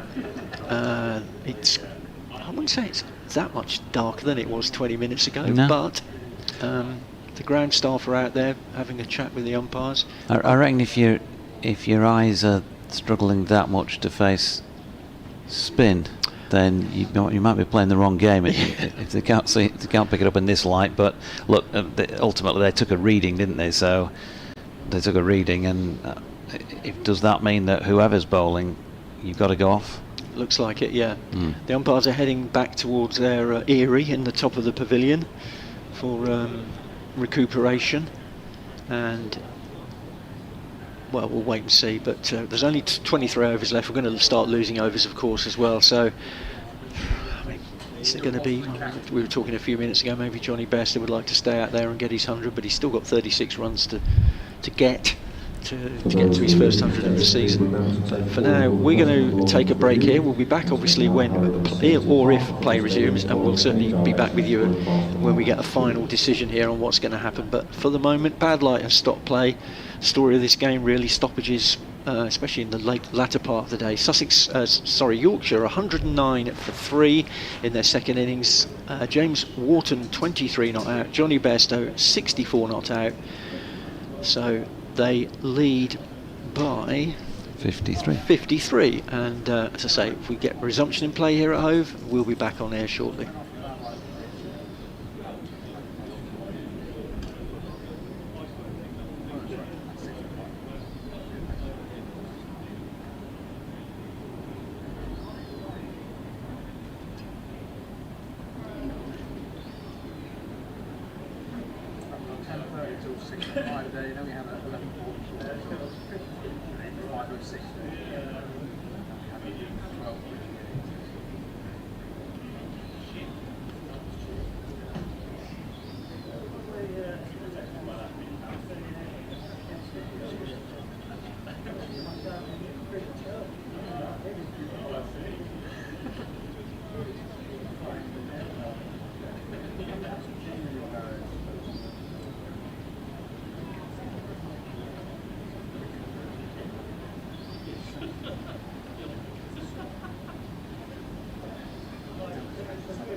You're welcome.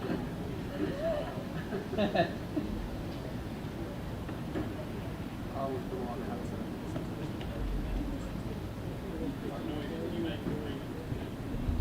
No, because that's what would make us a subpar. No, I contribute. Oh, okay. You challenge him on that would be a technique. That'd be a mistake. That would be suicide. Expand, add more to the conversation. Actually, the next week you'll do is drift forward. Look out.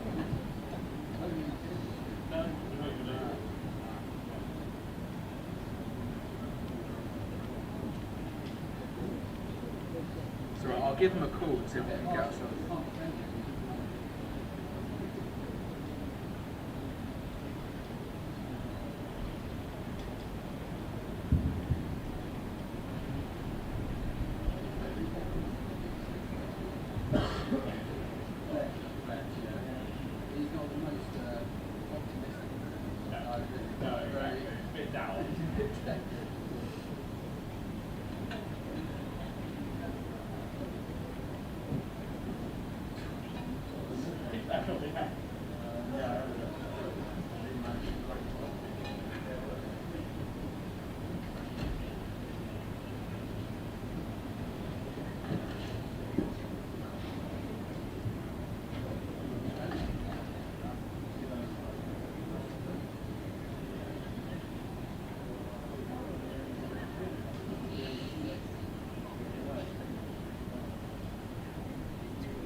someone famous said it. But actually, what has happened is that the reporter has just written at the bottom and is now quoting themselves in their headlines.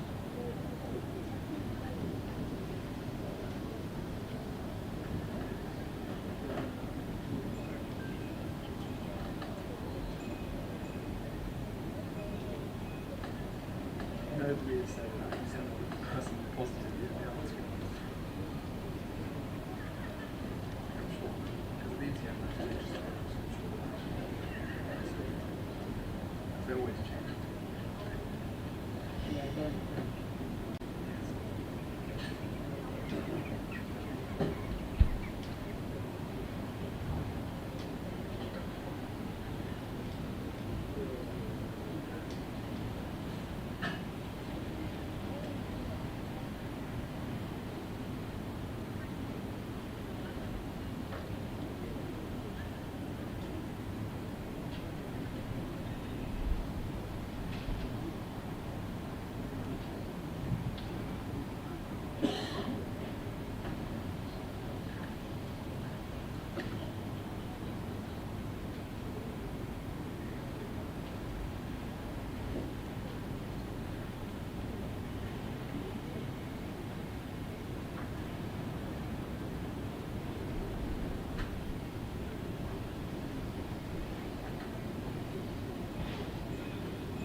I wouldn't believe you.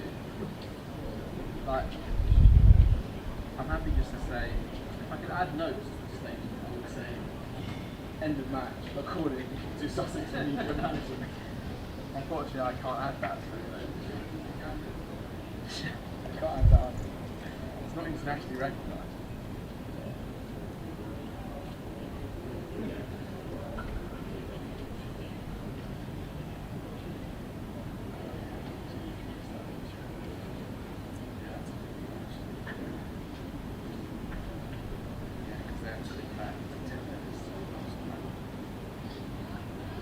But that might not be, that might be too much.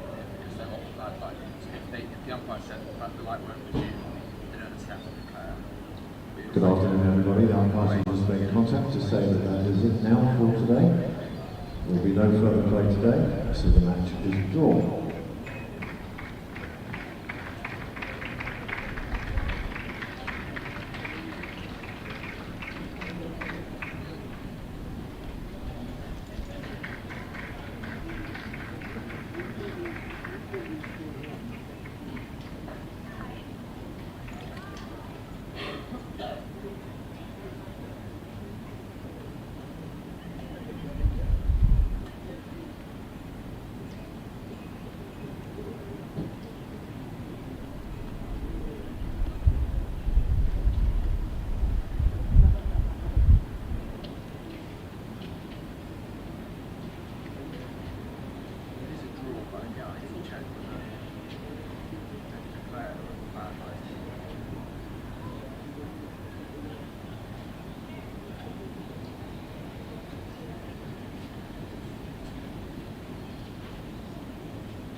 They're not based on that. No, I think it's just. Yeah. I'm just going to message. Yeah.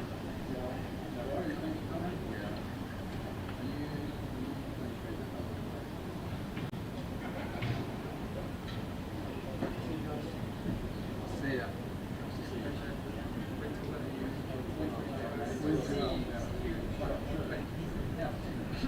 Maybe. I cannot promise that. See ya.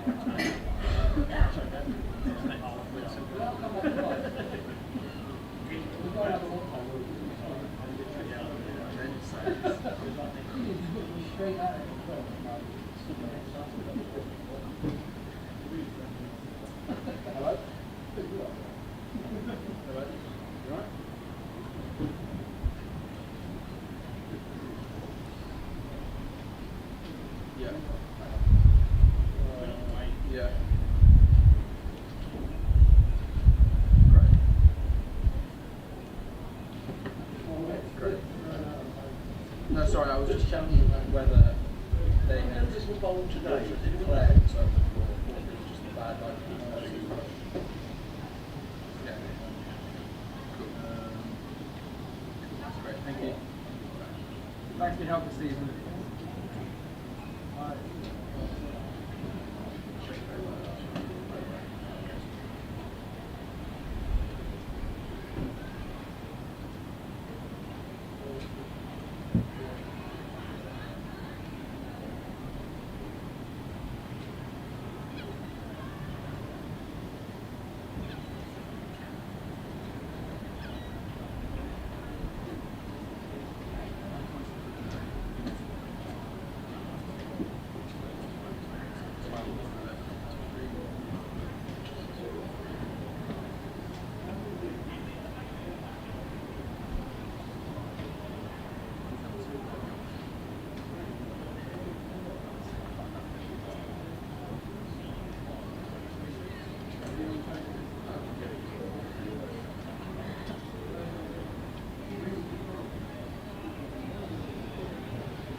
Boys gonna keep professional, we've got to stay in the game.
Hello.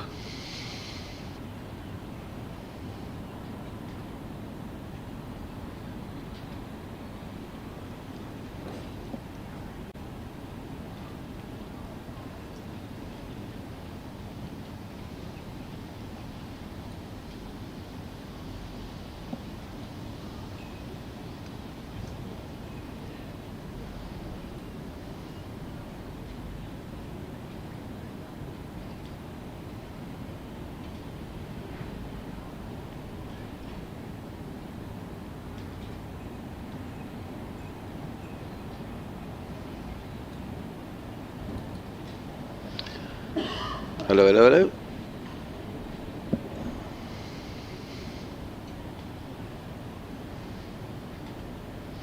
Hello.